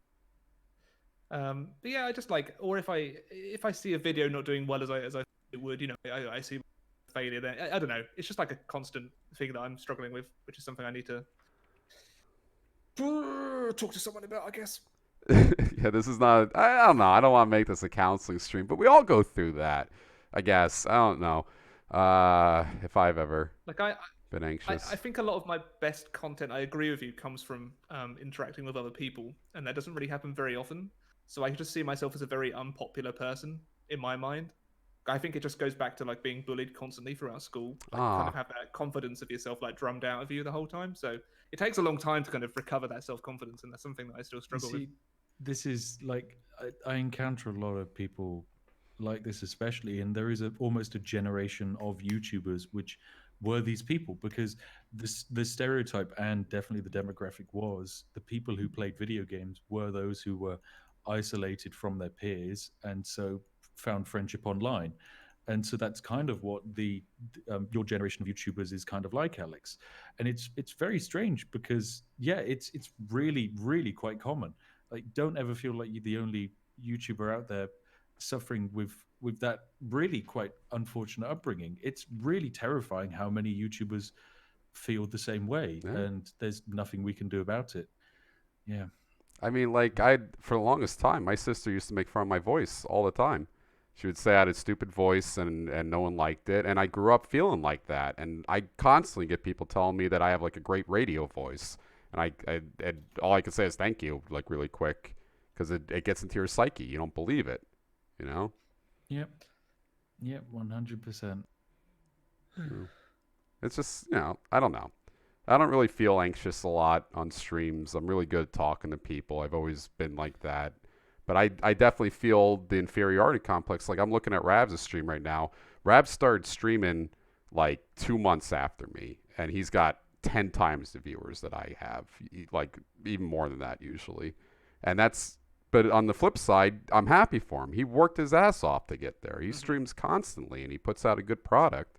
So I don't know. Everyone always compares people to each other. Everyone always compares themselves to other people. It's normal. And I hate it because I know that I often catch myself foul of this occasionally. I used to do it a lot. I used to always compare myself and my videos to everyone else.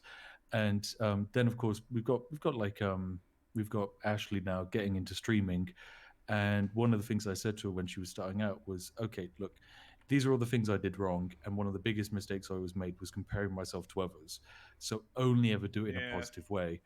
And she was like, okay. She didn't quite understand it at the start, but now she's properly starting to understand it. And it's teaching her that on days when she has, like, say, half the views that she normally has, don't put yourself down over it. Don't go like, Jesus Christ, why am I failing? Sure, ask yourself why, but do it in a positive manner. And it's very tricky to do, but with practice, it's 100% achievable. Yeah. And one of the things she asked me the other day was, like, why Dautos has been in the YogCast for a really long time. Why does he have only like X amount of viewers or whatever? And it's a really rough thing because especially Twitch isn't something I'm very well versed with. But I think I don't even know if I can necessarily comment on this correctly, Dautos, when it comes to you. But for me, I actually really look up to you because you're a very intelligent person. You're really quite entertaining. Yeah, you're a bloody intelligent person. You play off that you're not, but you are. And it's a case that I think one of the reasons why Ravs has done so well is Ravs picks up the AAA releases every single time they're out. And the case of you play the games that you know and you enjoy a lot. And CK2 is a game I love, absolutely love, and I'd watch hours and hours and hours of content for. But the audience reach of CK2 is limited. So if you were getting raided by, say, the YogCast main channel or the YogCast streamers, they're more likely to raid you if you're playing a popular game that they recognize. And secondly, their audience is more likely to stay if you're playing a popular game that they recognize. So Ravs has been in the Yogs for X amount of time, but he's always playing the most popular games. Like he plays like The Last of Us when it comes out. He plays all of the new. He played Death Stranding, and he also plays it for the right amount of time. He doesn't play it until the game's dead, which some people do. Like a big, super long AAA game will come out, and they'll stream it until they finish it. You should never do that if you're a streamer. Your audience on Twitch will burn out much faster than you can expect. On YouTube, sure, take 4 months to do like a Let's Play series. That doesn't matter. Twitch, big deal. So yeah, it's anyway. That's my piece on Twitch. I don't know it completely, but it's good advice and stuff like that. First off, I don't know. Like Rav's like I say, he puts the time in. He will stream for fucking hours on end. Like he'll go 8-10 hours. Like it's nothing. I'm not sure how long could you stream, Rambler? I know you do. This is just a stupid question to set up. I used to stream a lot more than I do now. I only stream maybe once a week consistently. But even then, it's only for 4 hours. And you feel tired after those 4 hours, right? Oh yeah, it's fucking draining. Yeah. Because you have to be like completely on. So if I'm recording a video, even though it would be a similar amount of time, I can go and take a break and grab a cup of tea and relax. But when you're streaming, you have to be like on the whole time, and that's it's very tiring. Yeah, I can't stream for more than 2 hours. Like when I do a stream on my own channel, I because I have to try and keep it as close to the production value of my YouTube as possible, I can't stream for more than 2 hours. I don't have the energy for it. Armchair Admirals for me is great because you'll probably notice, Daltos, when we're playing Stellaris, there will just be an hour gap where I just probably won't even say more than one sentence. Yeah. And I feel like you're bored half the time. I'm not bored. I'm just concentrating on the game. And because I don't have to talk much, I love it. Because I can sit down and play a game for 6 hours, no problem. If I was having to talk and do what Lewis is doing for 6 hours, I'd just break. I physically can't take it. I can't do it alone. I have to have people with me. That's why I was like asking all you guys to help with the stream today. If I had to talk for 3 hours by myself, I would die. I would just die right on the spot. Yeah, I think that a lot of so I'm the same. Like if I'm streaming solo, 3 hours is enough. But if I do join you guys doing an Armchair Admirals, I don't mind doing the 6 hours because you're bouncing off your energy off of each other. Mm-hmm.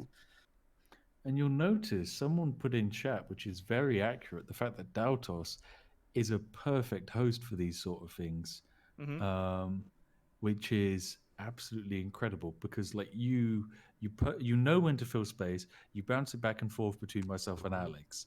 You're like the perfect podcast host, and you don't even realize That's it. That's really nice of you to say.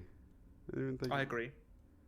I treat it like a date, you know. Like I've always asked the girl what she likes, what she's interested in, and then that's about it. I try and do that. Well, I did, and my current was it my current girlfriend, or at least someone said to me like going on a date with you once felt like a job interview. Because he kept asking questions. I made that mistake too. Jesus Christ. Like you read it like because I had to be given advice. I'm not sure how your guys' family situation was, but I didn't have a dad in my life for a while, and I had to like learn how to talk to girls and stuff. So I'd go on websites and be like, "How do you talk to a girl?" And then someone would be like, "Ask her questions." And I remember the fucking like first serious date I ever went on in high school. I sat down and grilled that girl. That poor girl. She, like, I asked, like, I'm like, how's your family? How'd you do in that last week's math test? Yeah. Okay, good. What did you do? Question B, what did you put down? Good. Good. Interesting. Do you have a brother? Good. What's his name? Cool. Do you like to hang out with them? Cool. How's your parents? Cool. And it just, like, it worked, but you could tell it was completely awkward. I don't know. There's no, you can't really make much chemistry from that, but oh well. Yeah, I was just a cocky bastard. That's how you got Ashley. Way too, yeah, kind of. Way too much overconfidence, which is, I guess, not necessarily the best, but it worked in the long run. I got Ashley because of it, and that's all that matters. Yeah. I just came to Canada, so I didn't really date too much. Okay. Yeah. When I came to Canada like a few years ago, just when I kind of, it's just the accent. It was really. He was rolling. It did half the job for me. Really. I'm telling you, yeah. You could come down here, New York City. You would clean up, you just wear a suit, and act like you're a prince, and you would just kill. It's kind of like like, I know Harry. It's like YouTube though. Your accent can be your personality to an extent. Like when it comes to content creators, there is just accents which are objectively funnier than others. So for RT Game, that guy can literally say anything and I'll find it at least humorous because I'm just like, this is a very entertaining accent. It doesn't matter what he says it in a nice, fun way. And it's so powerful what accents can do, not just for friendships, but also for business and making money. No, you're right. I mean, look how I'm even here. I'd be destitute without the Oxcast. The only reason I got in is because Rydian liked me for whatever reason. Now he hates me. So I'm gonna have to pay. Sorry. Oh yeah, you could. Let's take a quick little 5. I'll be right back. All right. We'll be back in 5 minutes. Stream. Don't go nowhere. If you go somewhere, I'll be mad at you. People.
All right, we're back.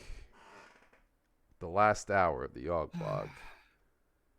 Yeah, is there anything we're going to talk about? I know I mentioned, are you working at the moment, Daltos? But you said no. We're going to talk about that. Yeah, we could talk about Corona a little bit more. I'm sure that's on a lot of people's minds right now. New Jersey's governor issued, about a week ago, a 8 p.m. curfew and on all goods and services, and that included turning restaurants into delivery only. So that basically unemployed every single waiter in New Jersey all at once, and pretty much every line cook and every hostess and every busboy, everything that makes a restaurant work. And that's not really the governor's fault. It's, you got to do it. You got to get people not congregating and sharing germs and stuff like that. I love your robe, by the way. I just noticed that. It was my anniversary present from my girlfriend. Aw. It's really nice, actually. Yeah, no, it's a hotel robe. They sell them at the hotel. I thought she stole it. Hotel for our anniversary. No. But we stayed there for like our first vacation last year, and then we stayed there again for our anniversary this year. So she got me one of the robes. It's really comfortable. I would have stole it. They would have charged you. They would have seen like it was taken from the room. And... That's how they anyway, get sorry. So you locked everything down. We all became unemployed. Unemployment insurance in New Jersey is like $180 a week, which is like 120 pounds a week. What was I going to say? So we're all just waiting for it to pass over. I'm lucky. Me, Ravs, and Duncan were talking about this the other night, how like it's so nice to be a YouTuber right now, because it's just like, if I didn't have this job, I'd be destitute. It's interesting to see what's going to happen with CPM, because we haven't had a proper financial crash in this modern monetization sense of YouTube. I was talking to my partner about that. It'll be very, very fun to see what happens. My CPM is now lower than January. My CPM has gone down, I think, about $1, which isn't much, but it could drop more. Because I think at the moment I'm still running on all of the dedicated like Google Premium ads, which they assigned to me at the start of a month. So it won't be until next month when I start seeing it hit.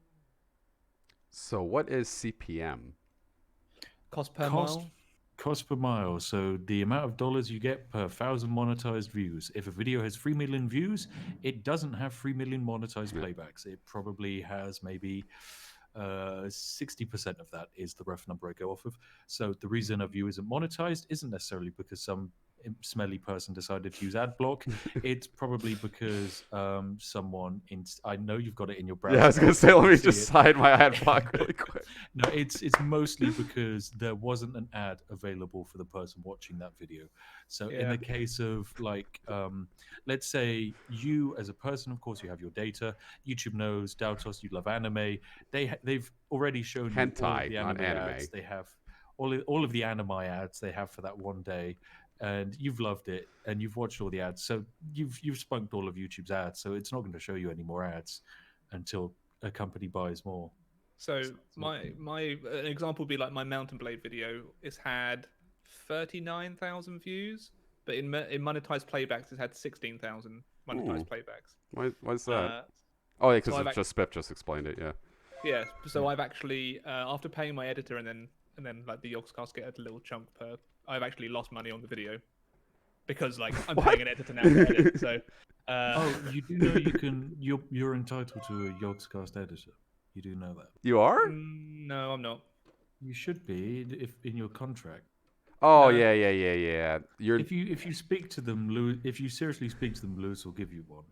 Oh, but no, I'm using my closest friend, like my oldest friend. So I'm happy to pay him, but I'm gonna have to like renegotiate the rate with him because I can't make a loss on a video. That's really that's like waiting on a table that doesn't leave you a tip, and you end up having to pay for them. Yeah. That's so like the Hearts of Iron video, 120,000 views, which was 56,000 monetized playbacks. But where my CPM is now dropping considerably. I'm still not, making as much as I was a few months ago. And that's another thing that's underrated, I think, with YouTube and content creators. That little bit of panic you feel. Yeah. But I can't really complain. Like, I'm still making a good living. So it's overall, right? So even though I might have lost money on that Mountain Blade video, there's a chance that it might continue to generate revenue, right? So the previous 1,000 videos I've uploaded are all still trickling in a few pence here and there. The thing is, when Mountain Blade actually allots a marketing budget, even though it probably won't, actually knowing now, considering they're so late along the line and there hasn't been any ads for the game yet. Right? Yeah. Isn't that weird? Eventually, I think it's because they're planning early access. So once they do their proper release, any Mountain Blade video, the CPM will be higher on them because of the Mountain Blade ads, and also the amount of ads available will be higher. So the amount of months is higher. I've just seen a question from WeBet. Do you get any more money from a sub or an unsub person with ad block? Subscribing doesn't have any basis on if you get revenue or not. Yeah. So, and if you use ad block, then we don't get any income whatsoever. So, like, you can get YouTube Premium, but YouTube Premium, if I go to my overall revenue, YouTube Premium's quite good. Like, in terms of CPM, it's higher than them just watching regular ads, which is good. And I think when it comes to a channel being subbed or not and you getting money from it, technically in a raw data sense, yes, because YouTube uses your sub data slightly as a way of working out someone's interests. So if you're subbed to all of the different types of content creators on YouTube, you will probably get many more different types of ads, meaning you'll give a content creator more monetized views. But YouTube Premium, right? That makes up, maybe, I'm just looking now, that ad revenue made up 94% of my income, and then YouTube Premium made up 6%. Yeah, but that 6% of revenue probably doesn't equate to the 6% of views. It probably equates to like 4% of views, and even less when it is in comparison to monetized views. But like, I've seen people on Twitter saying like, "Oh, don't worry if you use ad block. YouTube Premium really helps out." But like, no, I make the vast majority of my money through ads. Please continue not using ad block. Yeah. So for me, I think it's about. God, I've got to do some quick maths here. If only I had a Dautos. Last 28 days, about a fifth of my earnings come from YouTube Premium. Okay. Fucking hell. Yeah. But that's mostly an example of the amount of monetized playbacks I'm getting, Alex. So my views for the last 28 days, 10.8 million, monetized playbacks, 5.7. So that's, make of that what you will. Like 50% of my views go unmonetized, basically. Well, let's take a look at me. Last 28 days we're doing. So how could you? So my last 28 days were 3.1 million views, and then my estimated playbacks were 1.8 million. Yeah. So I'm in the same boat. Kind of, yeah. This is it. We need to stop making content for kids. We get monetized playbacks are much higher on kids' channels. I was gonna say, how do you make it so people actually click on your videos in the beginning of the day? What would you do differently? To click on videos, it's all about thumbnails and titles. That's it. RT Game is a good example of titles done in an ethical way and thumbnails done in an ethical way, which are good. And everyone else on the trending tab, including myself, is a perfect example of titles and thumbnails done in an unethical way. So make of that what you will. Oh man! No, you're just saying that the reason why your clicks aren't monetized is because they used all their clicks for the day. Your users are using them all up. I just thought. No, it's less that. It's because it depends on the video itself. So if the user is watching a video about, say, a sci-fi film or a sci-fi game, if there's a sci-fi film coming out, any trailer ads will get put on that video, irrelevant of necessarily what that person normally watches. So it like whenever Paradox releases a new DLC, the amount of monetized playbacks and our CPM goes up because our content is the kind of stuff which Paradox ads get put on, basically. Okay. It's even better now they've started sponsoring videos. Yeah. Oh, yeah. I got sponsored for a Hearts of Iron video, which I was very surprised at, but I welcomed. Honestly, Paradox's new marketing approach, I know the guy who's effectively responsible for it, and I love him for it, but at the same time, it is the worst business move imaginable.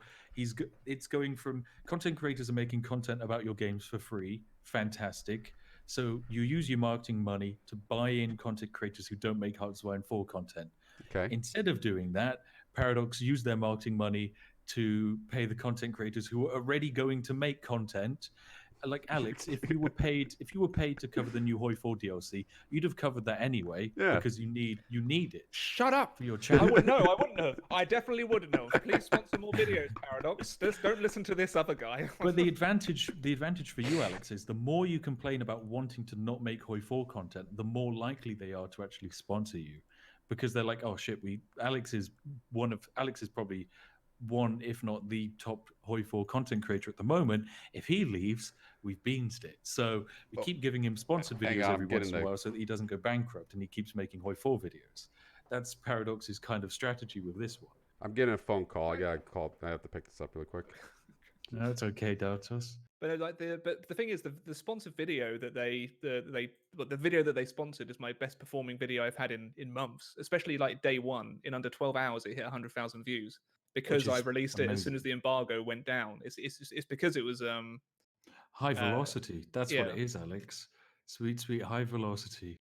Yeah, so it was profitable for me, and it was probably profitable for Paradox as well, because I think sponsoring channels. I think Paradox sponsoring some already like Paradox-based channels is quite good for them, because it does encourage the creator to keep on producing content for Paradox on a free basis. So what I think for Paradox's marketing strategy, the best outcome for them is for your video to be at the top. And then for a channel who doesn't normally make Hoi 4, their video to be in second place. And the reason why is you have, say, someone like myself. Let's say I've never made Hearts of Iron 4 content before. Paradox gives me money to make Hearts of Iron 4 content. My audience is then like, cool, I want to watch another Hearts of Iron 4 content video. They type in Hoi 4, your video comes up next. They want your video to come up at the top for the sole reason that you are competent of the game and your channel is full of Hoi 4 videos. So they'd sponsor you and they'd want you to be at the top so that they get more of a follow through from a different sponsored video. Although whether Paradox even have those high IQ ideas, I'm not sure, because at the end of the day, it's human error. So who knows?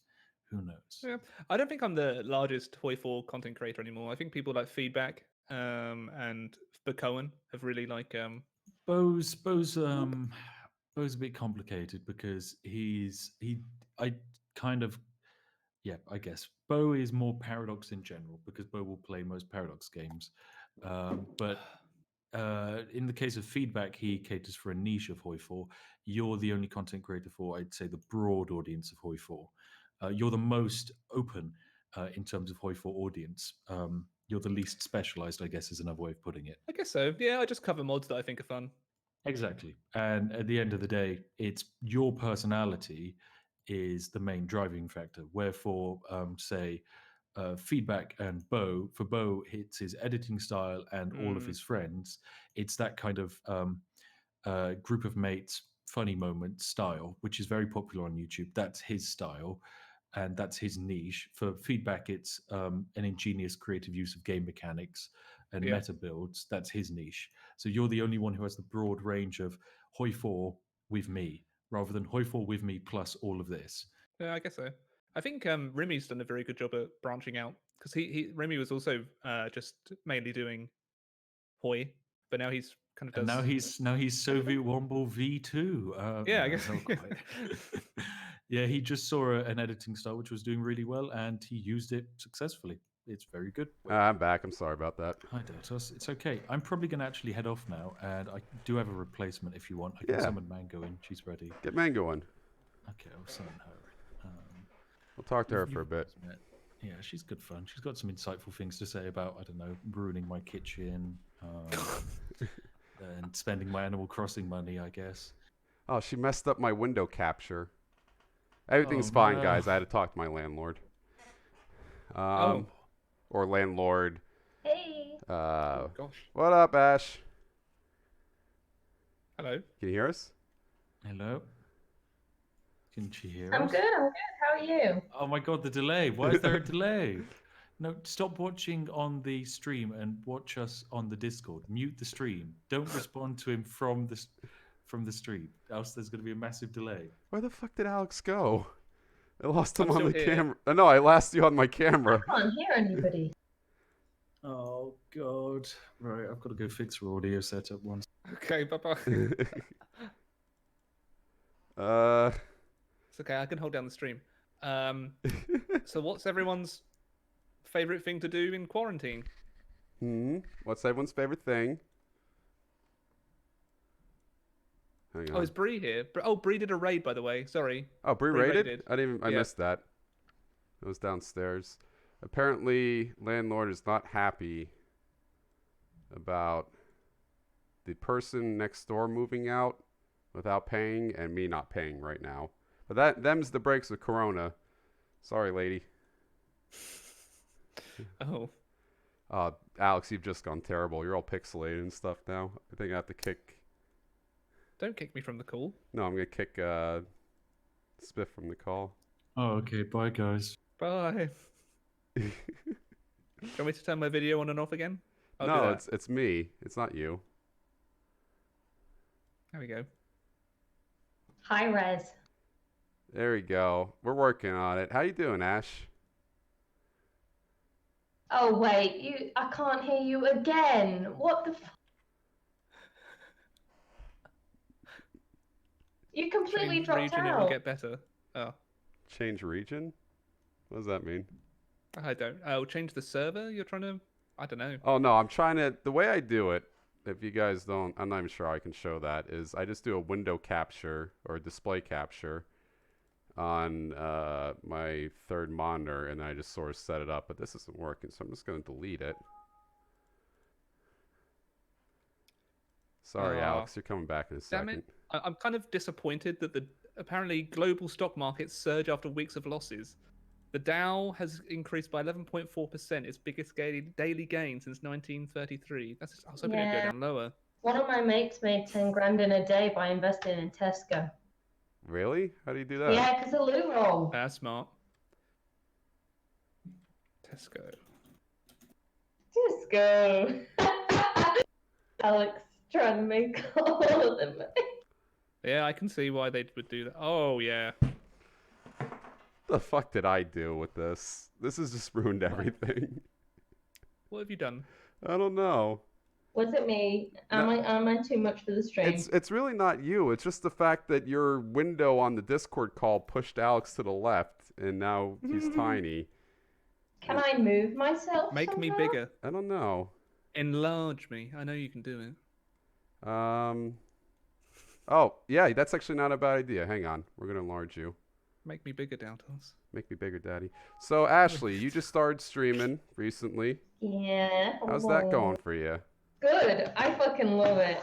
Yeah? I fucking love it. It's like I'm in my element. You take to it really quick. I think that's because I had a trampoline called Spiff. Not gonna lie. No, that's a good thing. He taught you. It's you know. No. He taught me nothing about streaming. Oh, really? No. I tried to stream before this channel a long time ago, and I took his advice, and it went nowhere. What happened? Like, what advice was he giving you? Fucked up. I don't know. I can't even remember. It was shit advice. He was talking about what games to play and like how to title videos, and it was all too much. It was a bit too clinical. He gave you the SEO talk he just gave us. It doesn't work for streamers. Don't try it. Oh my god, Simon! Simon's seen me fall on the floor? Oh yeah, I've seen that too. It was really funny. What the fuck? That was really funny. You look like you took a hard spill on that, which makes it funnier. I'm sorry. Yeah, get it on stream. Get it on stream. Let's show it to everyone. Did you see the recent one of me putting my face in a cake for 30 quid? That was the low. No, I haven't seen. On my well, you're birthday. appealing to some weird fetishes there. Chair falling. Wait, it won't be there. Well, I don't know It'll where to find you. You've got to type me into Twitch. Okay. Good luck with that, considering all the numbers. Yeah. See, that's the first thing I would give you. The first piece of advice if I was. I can't change my name. There's no way going back. Okay, Ashley. All of the names adjacent are taken. You gotta help me with this. How do you spell orange? 0R4 NGE. Gotcha. Orange. Well, it should come up if you go 0R4. Yeah. So actually, is it that? That's not that bad. Yeah, you have 0R4 locked down. Exactly. So you're all liars. I'm not changing my name. Oh, there it is. That's me putting my face in a cake. There. Next to me. We have to yeah, we should watch both of them.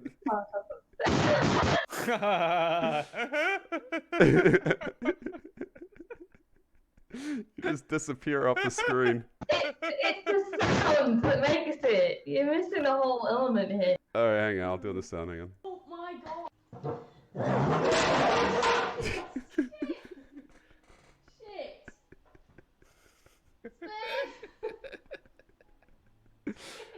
Shit. Oh my god. I love all the boxes in the back too. Yeah, it's because we just moved in and I was pretending to be a titty streamer. And how they have like those blackboards and they go and show their tits off as they write on there. Oh shit. What's this one?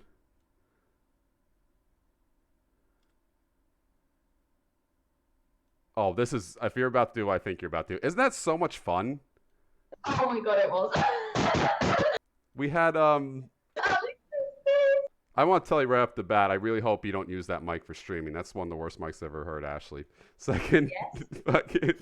You gotta get a new mic. That's my tip to you. Second, I remember one time at the restaurant I work at, there was a birthday giant sheet cake and the people didn't want it, and I was allowed to stick my whole face into it. It was the best day of my life. Yeah, well, I'm not gonna lie, it was pretty good. And also, I do use this mic for streaming, and I love it. You know, this bootleg community is what I have. You know? I don't want to offend you with your mic. It's a very good mic. I'm sorry. Is that the mic you use for streaming? Yeah. What? Surely Spiffing has a budget to get you a new one. I don't take anything off of Spiff. Like, I'm really, really weird with money. No, I get it. Did you grow up like not with a lot of money? Because that's what was me. Yeah. It's a tax write-off, so it's fine. Like, it just means you'll be paying the government less money. Well, yeah, I guess. But hang on, ask Spiff to bring his mic in, and then we'll fix this issue. Perfect. I kicked Spiff from the call so I can make the video. No, but he's in chat. Oh yeah, Spiff, bring your mic in. We're helping her out. How you enjoying streaming so far? Are you gonna try to get into the Yogscast with us? I mean, I'm pretty much a non-yog at this point. That's what happened with Briney. I think Briney's part of the Yogscast now. He is now, yeah. And Bree and Briney. Yeah. Joined at pretty much the same time. And then, like, I just feel like it's not time yet, you know? Yeah, you're still getting your community together, still getting your legs underneath you. I don't want to be refused. It'll hurt too bad. That happened to Alex. Took him 7 years to get over it. 6 years. I'd forgotten I'd actually sent that email, just applying for any job. No, that's the way you do it. You take a shot. Yeah. You know? It's a lot worse if you never took a shot. Then you definitely weren't getting a job. True. What was your worst job, Ashley? My worst job. Worst job you ever had to work? I've worked a lot of jobs. Probably I was a waitress at a tiny pub when it was owned by a multimillionaire. And I remember there was this one meeting where he said he needed us to sell more food because he wanted another car. Listen, you guys aren't pulling your weight around here. I only have one car. I only have 5 cars. No, yeah, exactly. He had like 5 cars and he wanted a Range Rover, not even a fucking job.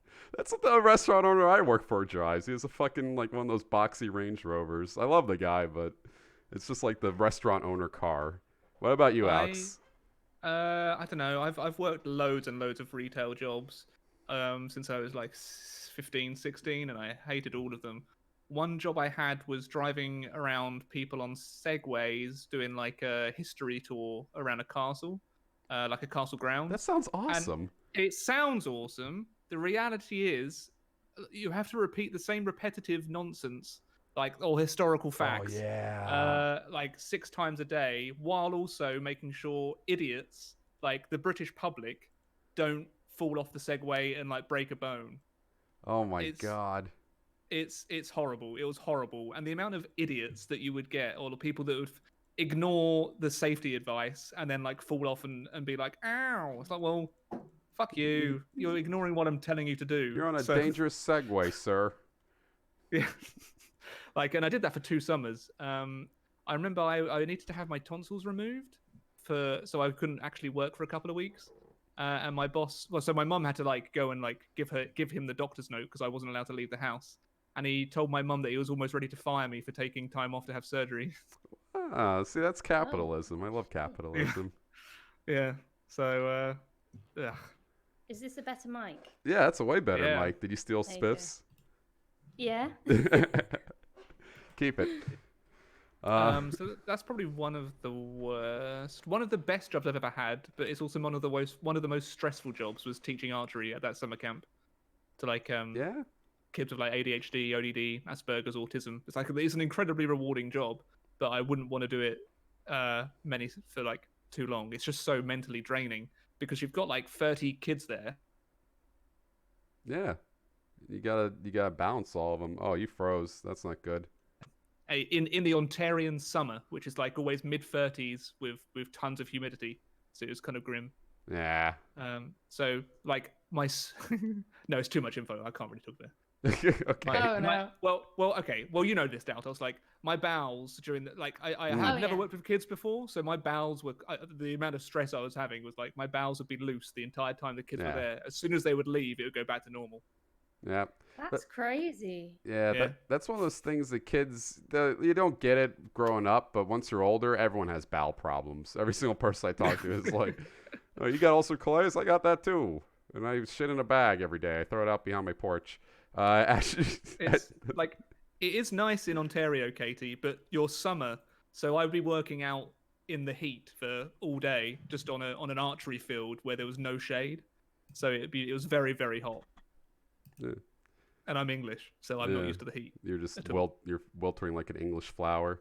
Ashley, if you could pick a job, what would be your most rewarding job? Something that you'd feel great about doing. I pick like most rewarding. What I'm if I could do full-time streaming, I'd do it.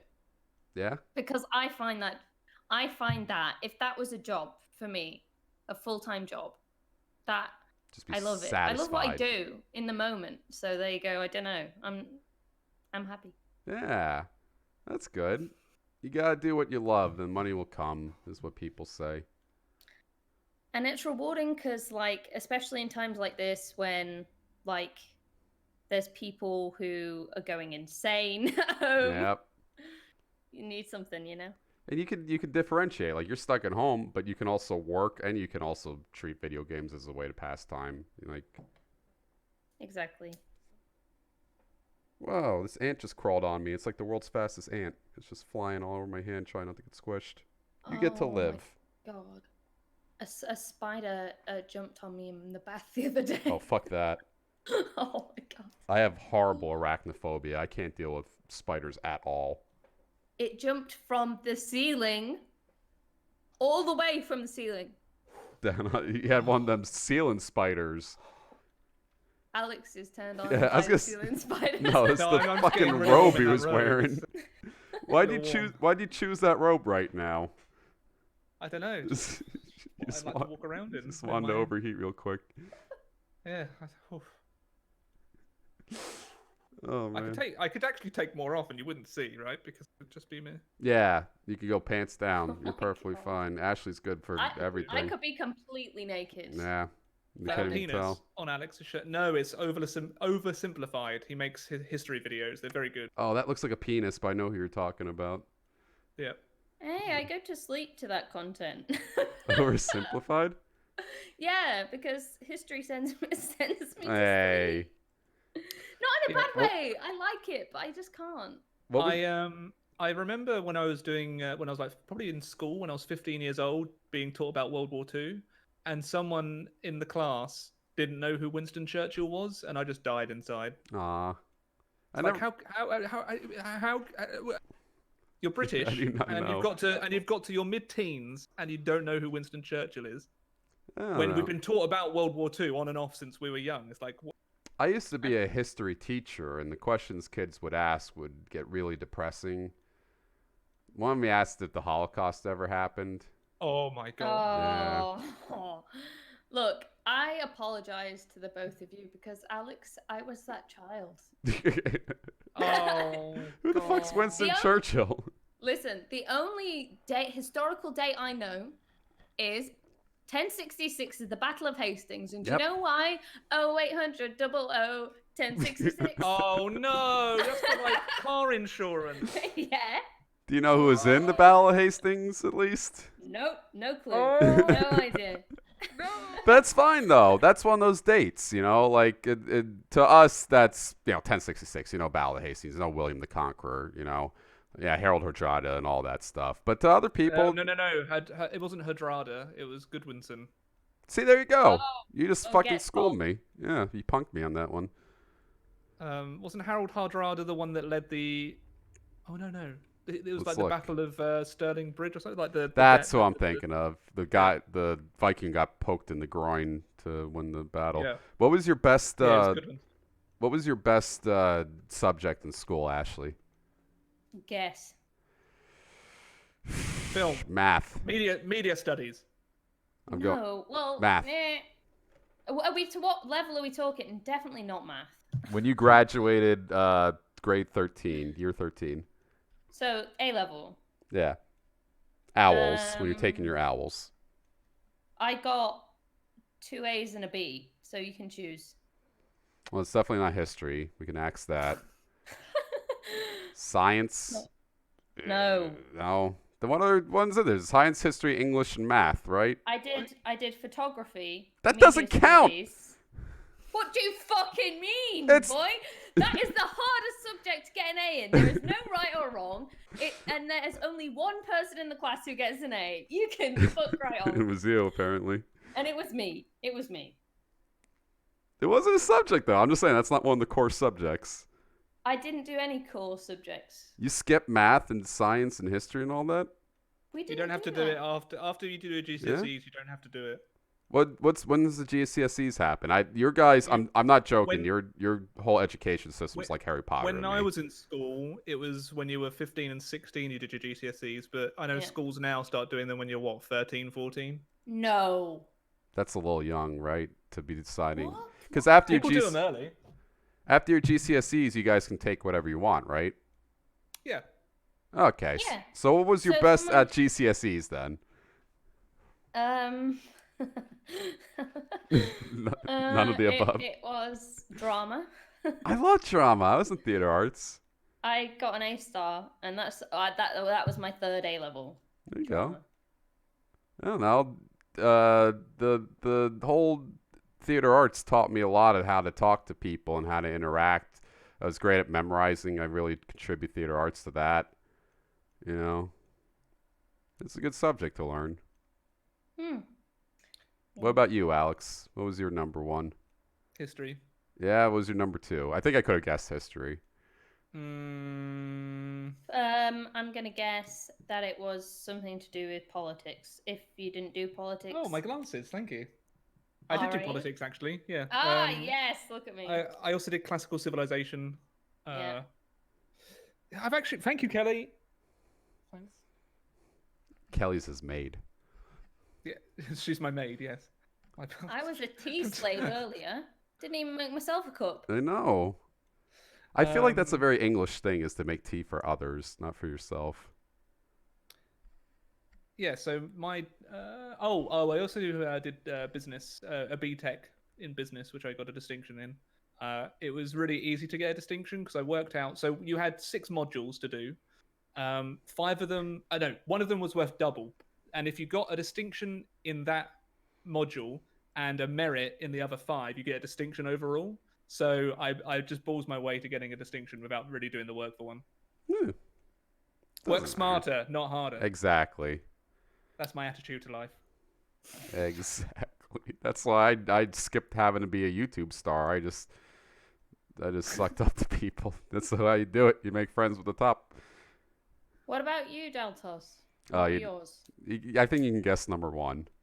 History, yeah, because you were a teacher. I fucking taught it. What do you think number 2 was? Politics.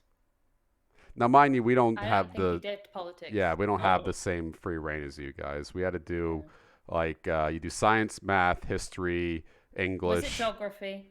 Geography is like earlier on. In fact, my teacher, I still remember this memory to this day. My 4th grade teacher took me aside during the geography bee, which is our tests, like our big geography test. And he goes, "I'm betting on you. You're the smart one." And I lost in the first question. Yeah. No, my second best was English. Math. No, I was terrible at math. Absolutely terrible. Really? Absolutely terrible. I don't think you can be worse than me. I can't tell the time. Oh, I'm not that bad. I'm amazing at gambling and odds and stuff like that. I can tell you the odds off of 2 numbers in a second. Please don't quiz me. But when it comes to actual math, like calculus and stuff like that, my brain shuts off and I start getting overheated and I want to leave the room. Oh. Yeah. Not a math man. It's interesting that you guys thought I was smart. I love that. I love that you actually thought I was smart. I don't know. I pictured you as a math person. Well, seeing as you just went, I got A, B. So like you're certainly not an idiot. Yeah. No, but in in photography, drama, and media. It's hard. Then I went on to do a film degree. All right. Well, that's not bad. I mean, film degrees get you places. It's better than not doing anything. Well, yeah, I work in film. That's what I do. There you go. You aced the courses you needed to go in. That's why your education system is better. You took your GCSEs when you were 16, and then you just sort of... I still don't like the British education system. A-levels particularly, you learn for 2 years, and then it's all based on a 2-hour exam at the end of it. So I think that it should be you're kind of tested as you do the work, and it's kind of tested by your teachers or inside the school rather than sent off to an exam board and they do it. So I think that I don't really perform very well in exams, but in class I was always very good. But my brain just doesn't seem to. I will look at an exam paper and just freeze. Yeah, I'm the same. I was lucky though somehow. So when I sat my exams, I had 2 written, and that was it. That was all of my exams. I had 2. The rest were practical. Obviously, for drama and media was an artifact, and the rest were artifacts. Obviously, photography, you can't do a sit-down exam on that, really. No. They write you a paper, like, take a picture of a bird, take a picture of a plane. That's not what it is! Anyway. Dr. Bacon. Take a picture of a mood. Yeah, no, they don't. I don't know. That's common though, guys. Like standardized testing, and that's the reason why a lot of people say it's bad. Is there's just a lot of kids out there at that age that just freeze up around the test. They're not dumb. They just. Well, the only reason I got A's was because I was depressed at the time. I went into the exam. I had no fucking clue what I was doing. Went out the exam and did not give 2 fucks. So how did that result in better grades? Because I didn't care, because I wasn't worried. Oh yeah, exactly. You weren't intimidated by the exam. You were just. It worked. I mean, I wouldn't recommend it, but it worked. Yeah.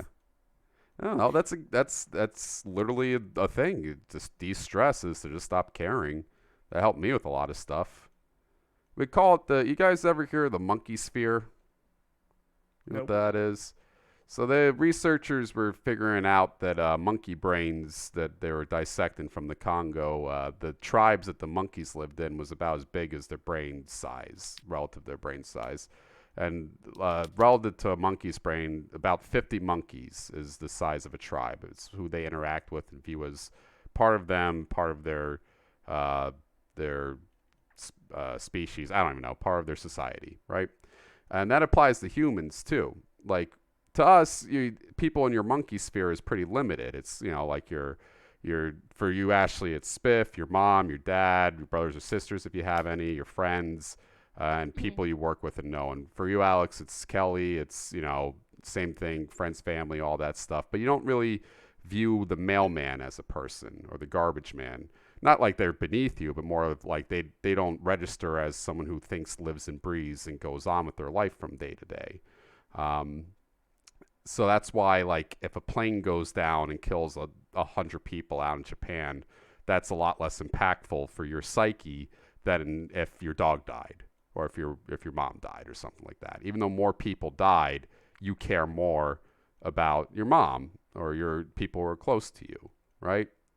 So in a way to de-stress, a lot of times, like when you're seeing all these horrible things going on, I know during the whole Arab uprising, the Arab summer, Arab peace spring, I was getting really worried over there because I was a Muslim history major. I liked learning about those countries and worrying about them.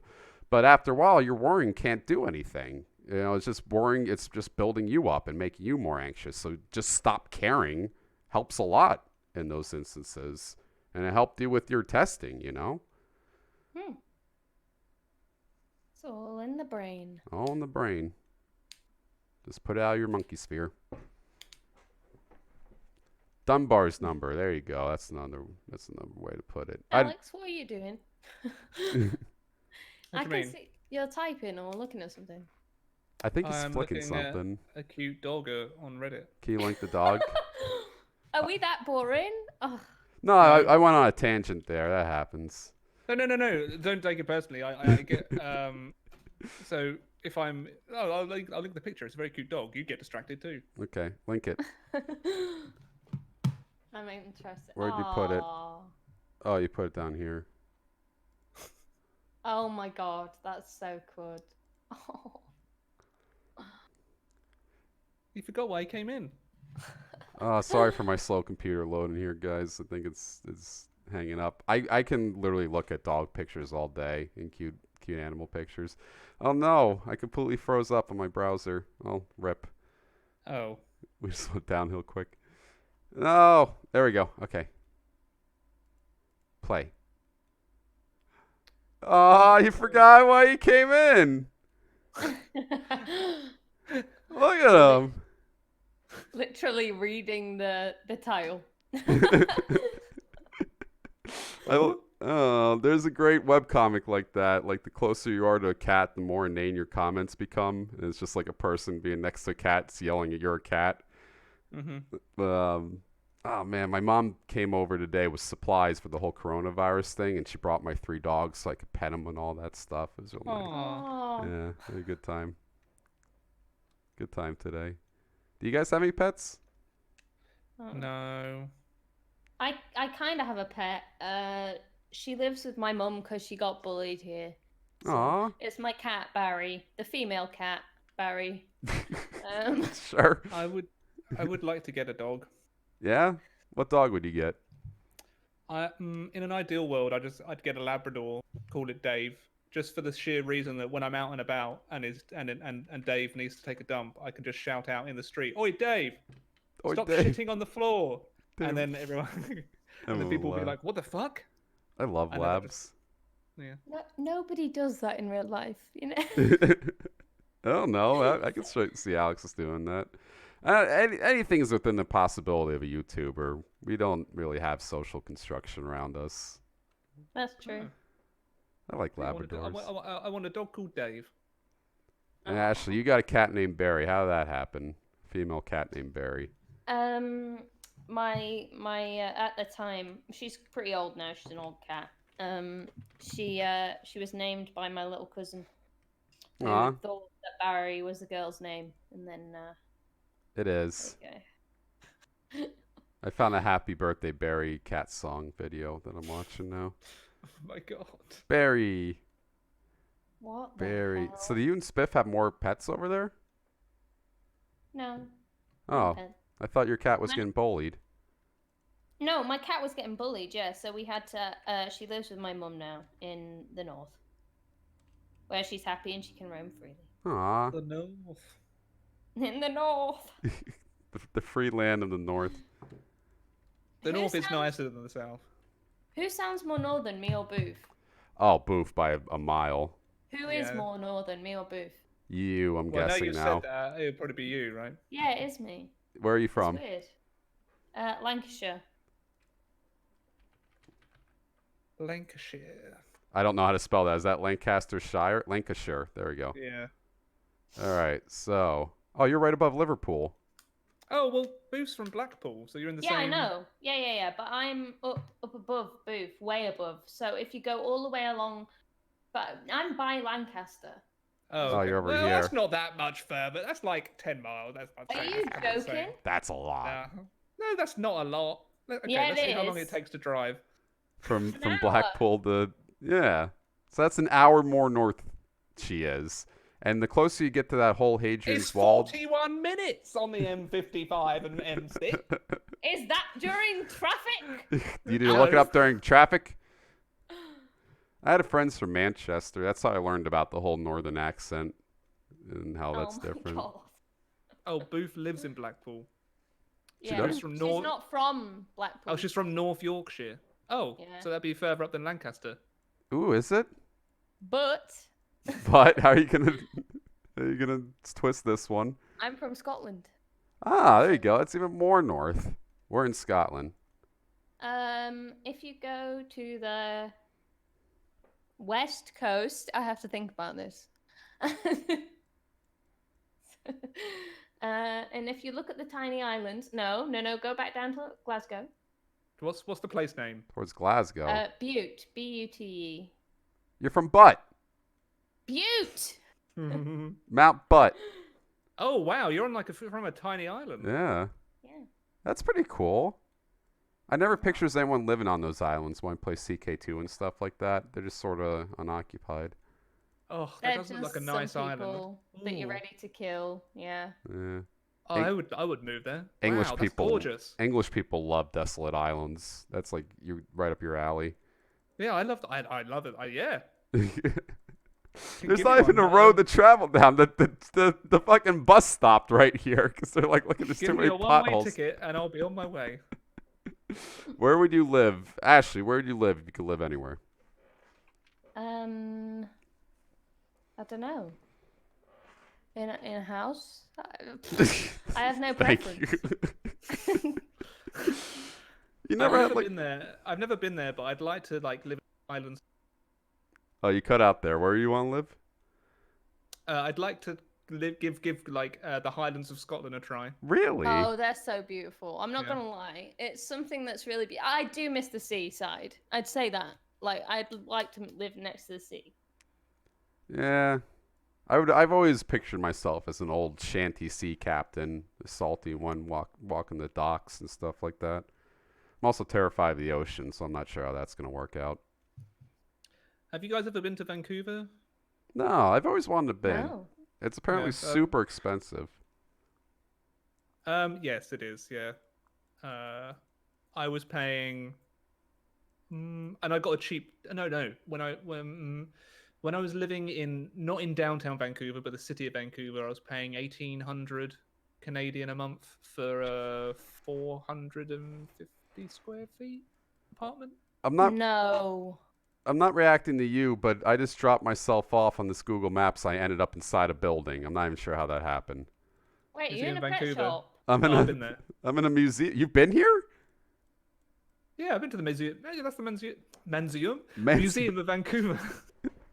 Yeah, I went there on a date with my girlfriend. Oh, perfect place to go. I want to go to the Menzium. Spit, for going to the Menzium. You're leaving at the front door. I'm going in alone. You're not invited. Take a little look around Vancouver if you want. I'm trying. I got stuck in a building. Look at the view from Lionsgate Bridge.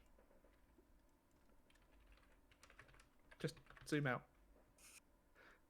Lionsgate Bridge. There you go. They'll give you a good view of like the local like Stanley Park and. It's at night. Ow. What are you doing? Why are you go to Street View? I am on Street View. That's not the Street View I'm seeing. I just managed to pull the one place that's at night. There we go. I used to have a really boring desk job, and I would spend the entire time just going down roads in North Dakota looking at on the side of the road to see what was there, and I would never hit nighttime. I've never seen a nighttime Google view, and I just got it. So turn around, and you'll see the mountains. Oh yeah, that's gorgeous. Turn around. Bright eyes, look at all that silt water by you.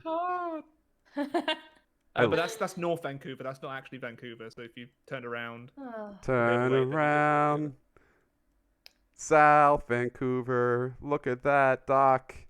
It's so nice. It's cloudy, which is Oh, quite there we go. normal for Vancouver. No, that's still not. That's not Vancouver. Yeah, that's Vancouver. Yeah.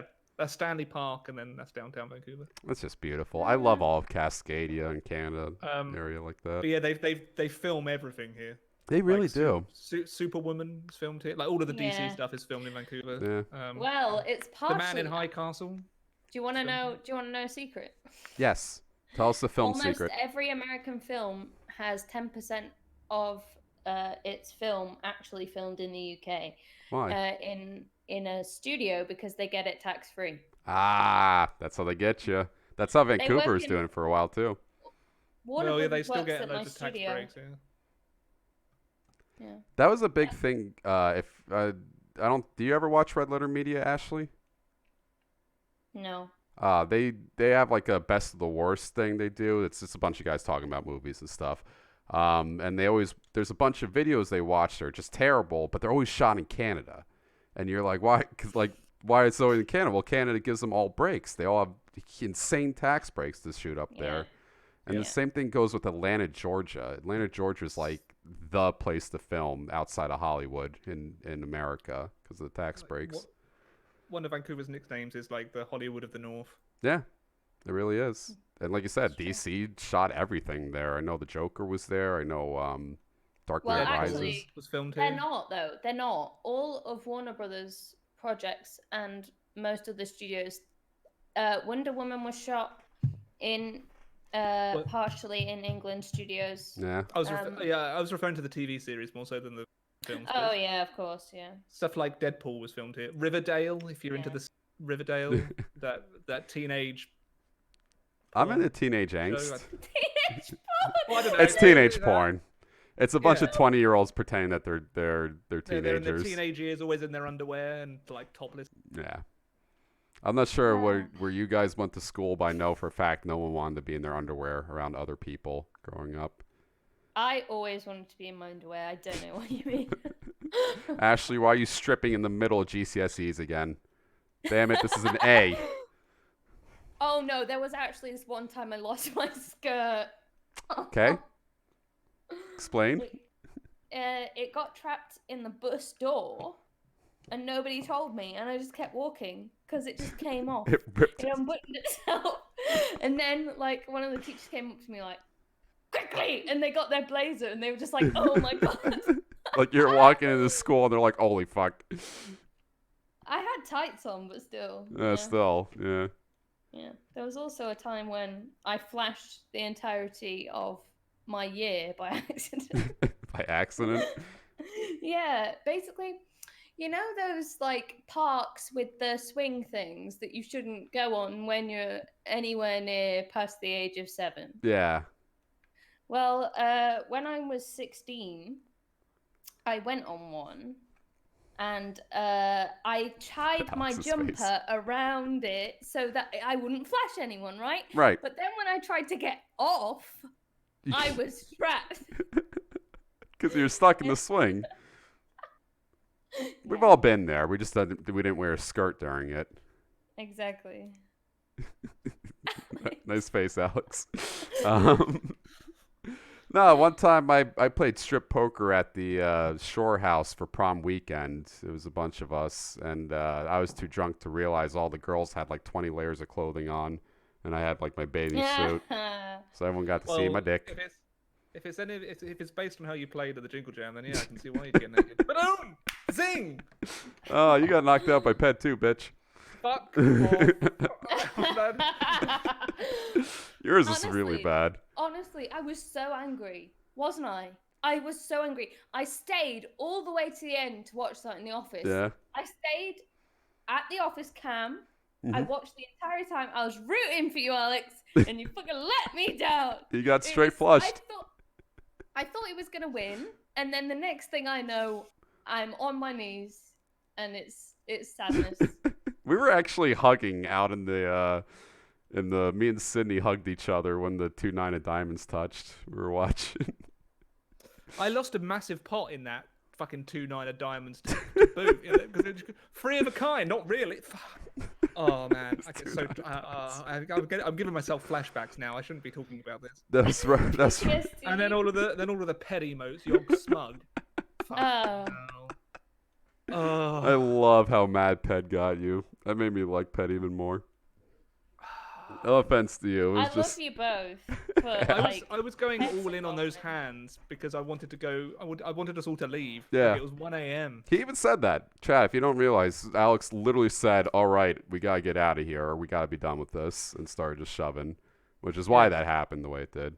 Yeah, but like, that is, look, have you never done a 12-hour stream, Alex? No. What? Get good. Yeah, jeez. Get some endurance. No, I'm 30 years old. I want to get some sleep. That was so miserable. Holy crap. And then we forgot Fiona at the bus station, and me and Bree had to sprint over there. She was waiting there for like 3 hours for us. No way. And you seen the height difference between me and Bree? Like his light jog is my full sprint. It's like Gimli and Aragorn together. I'm a natural sprinter. It was not. I could barely keep up. Oh my god. You're gonna be in it next year, Ashley? Huh? Are you gonna try to play poker next year? Look, I'm good at poker. I realized when I was playing. Alex! What? Because I'm so bad at poker, you'll never know what I'm doing. That's how it works. Yeah, that's how it worked for like 90% of the people at the table. It was like, and I'm not tooting Alex's horn. It was like me, Alex, and Duncan who knew how to play, I think, out of everybody. The thing is, like with me, the table that I was on, and Xylus. People weren't playing aggressively, so that's all I did. I just played aggressively. It worked. Yeah. You just pushed I didn't play particularly well. I just played aggressively, and then people kept folding. So yeah, because you were threatening.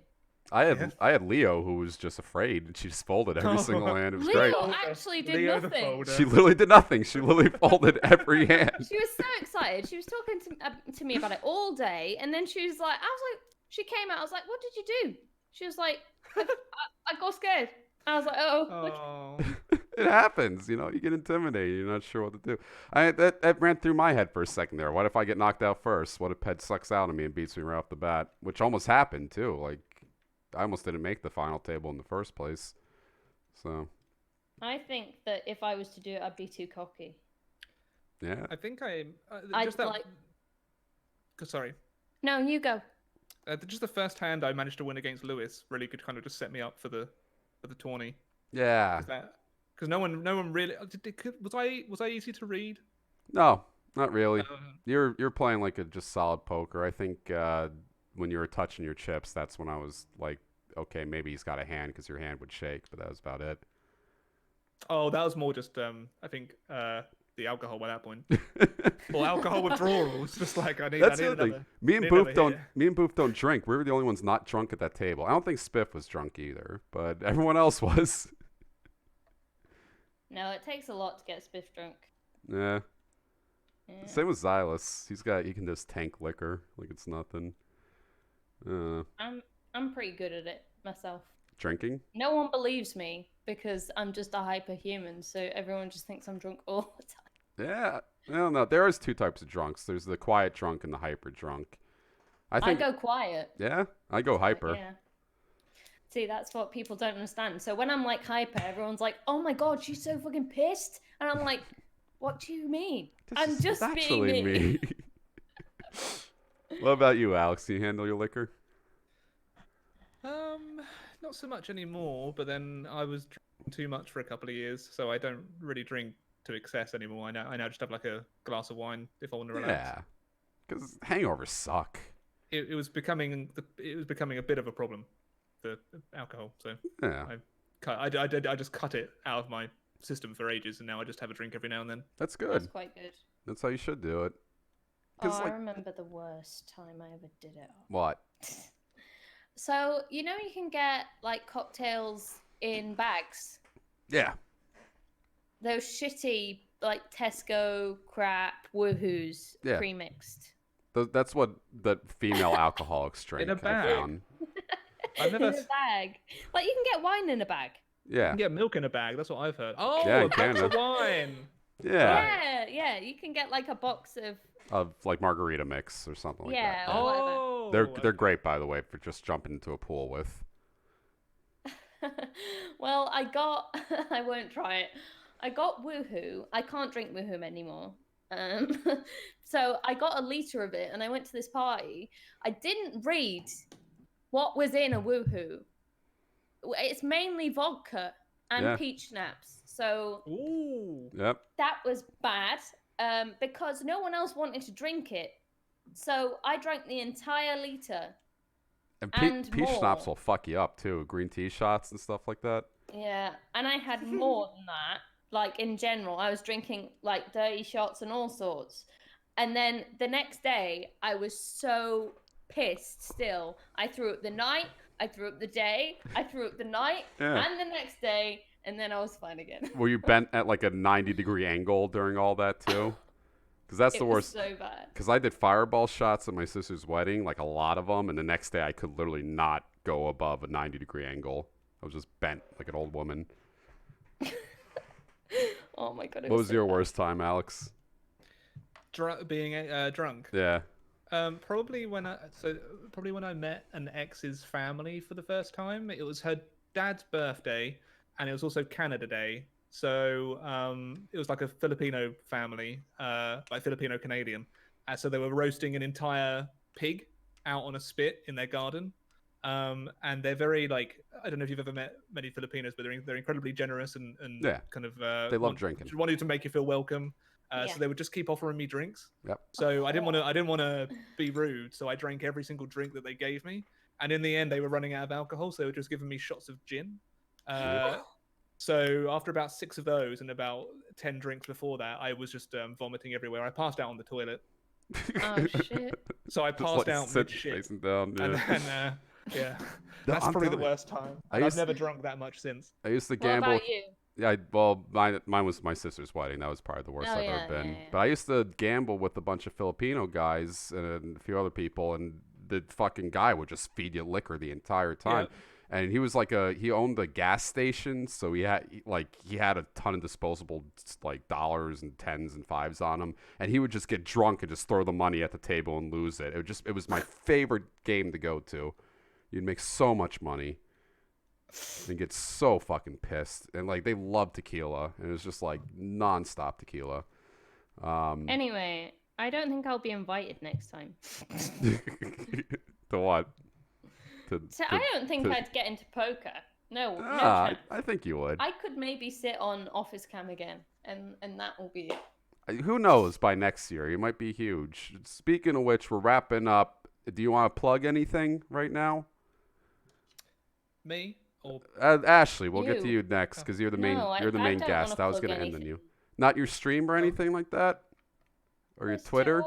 If you like it, you'll find me. All right, guys. Orange Mango. With 4 zeros. With 2 zeros and 2 4s. Is it? And do you have a Twitter, Ash? No. All yes, right. I do, but I don't know what it is. All right, oh so you've got a lot of work to do before you'll be on the stream next year. Hopefully, no. I think that your personality shines through, and you're definitely gonna be. If you guys want a streamer to watch, she's definitely one. There you go, Orange Mango. Thank you, Spiffy7, and she'll have a Twitter hopefully soon. I do have a Twitter. It's the same. Orange_mango. There you go. With the numbers.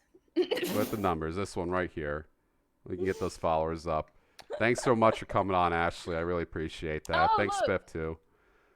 It's my penis picture. It's your penis picture. Look at that dick with the jizz coming out. Let me just boom. Alex. Hello. What do you got to plug before we sign off here? My new YouTube channel, Atomic Nerd Films. If you're interested in a variety of anything. My only video that up there at the moment is yoga, gamer yoga. Nice channel banner, as you can tell. All of my social media usually is the Rambler 146. If you want to follow me on anything. Where'd the 146 part come from? It's just what YouTube said I should have because the Rambler was taken. So I just went with that. And then yeah. So my usual content strategy stuff. So if you want to find that on my main channel, feel free. Really Thanks awesome. for having me. No, I really appreciate being able to come Thanks on. for coming on and sticking through the 3 hours. That was you provide a lot of good chat, and I appreciate it a lot. Thank you. Thank you. No, thank you. For letting me drop in without being a guest. I love it. Anytime. I mean, yeah, we're gonna be rating someone else, but anytime, Ashley. I like streaming with my friends. It's a lot better than streaming alone. Yeah. Aww. Friends. Agreed. All right, we're signing out, guys. I'm gonna rate G-Star. Show her some love. And that was Alex the Rambler, Orange Mango, also known as Ashley, and Spiff was on before. Thank you guys in chat for the donations. Thank you so much for sticking around too. I really appreciate it. You guys, I'm nothing without viewers. So awesome. Thank you guys. And we're going over to G-Star now. Alex is still rating. Use that hand a lot, don't you? You're not done. No, we're rating in 6 seconds, 4 seconds. Keep it going. I'm sure. 2 seconds, 1 second. Right now. All right, you're good, Alex. Okay. Thank you so much for showing up. I really appreciate it. You too, Ashley. I can't believe you let me in. Why? Because I don't know. I'm just not. Oh, you have imposter syndrome too, just like Spiff. Oh, I have massive imposter syndrome, dude. Even more than Spiff, because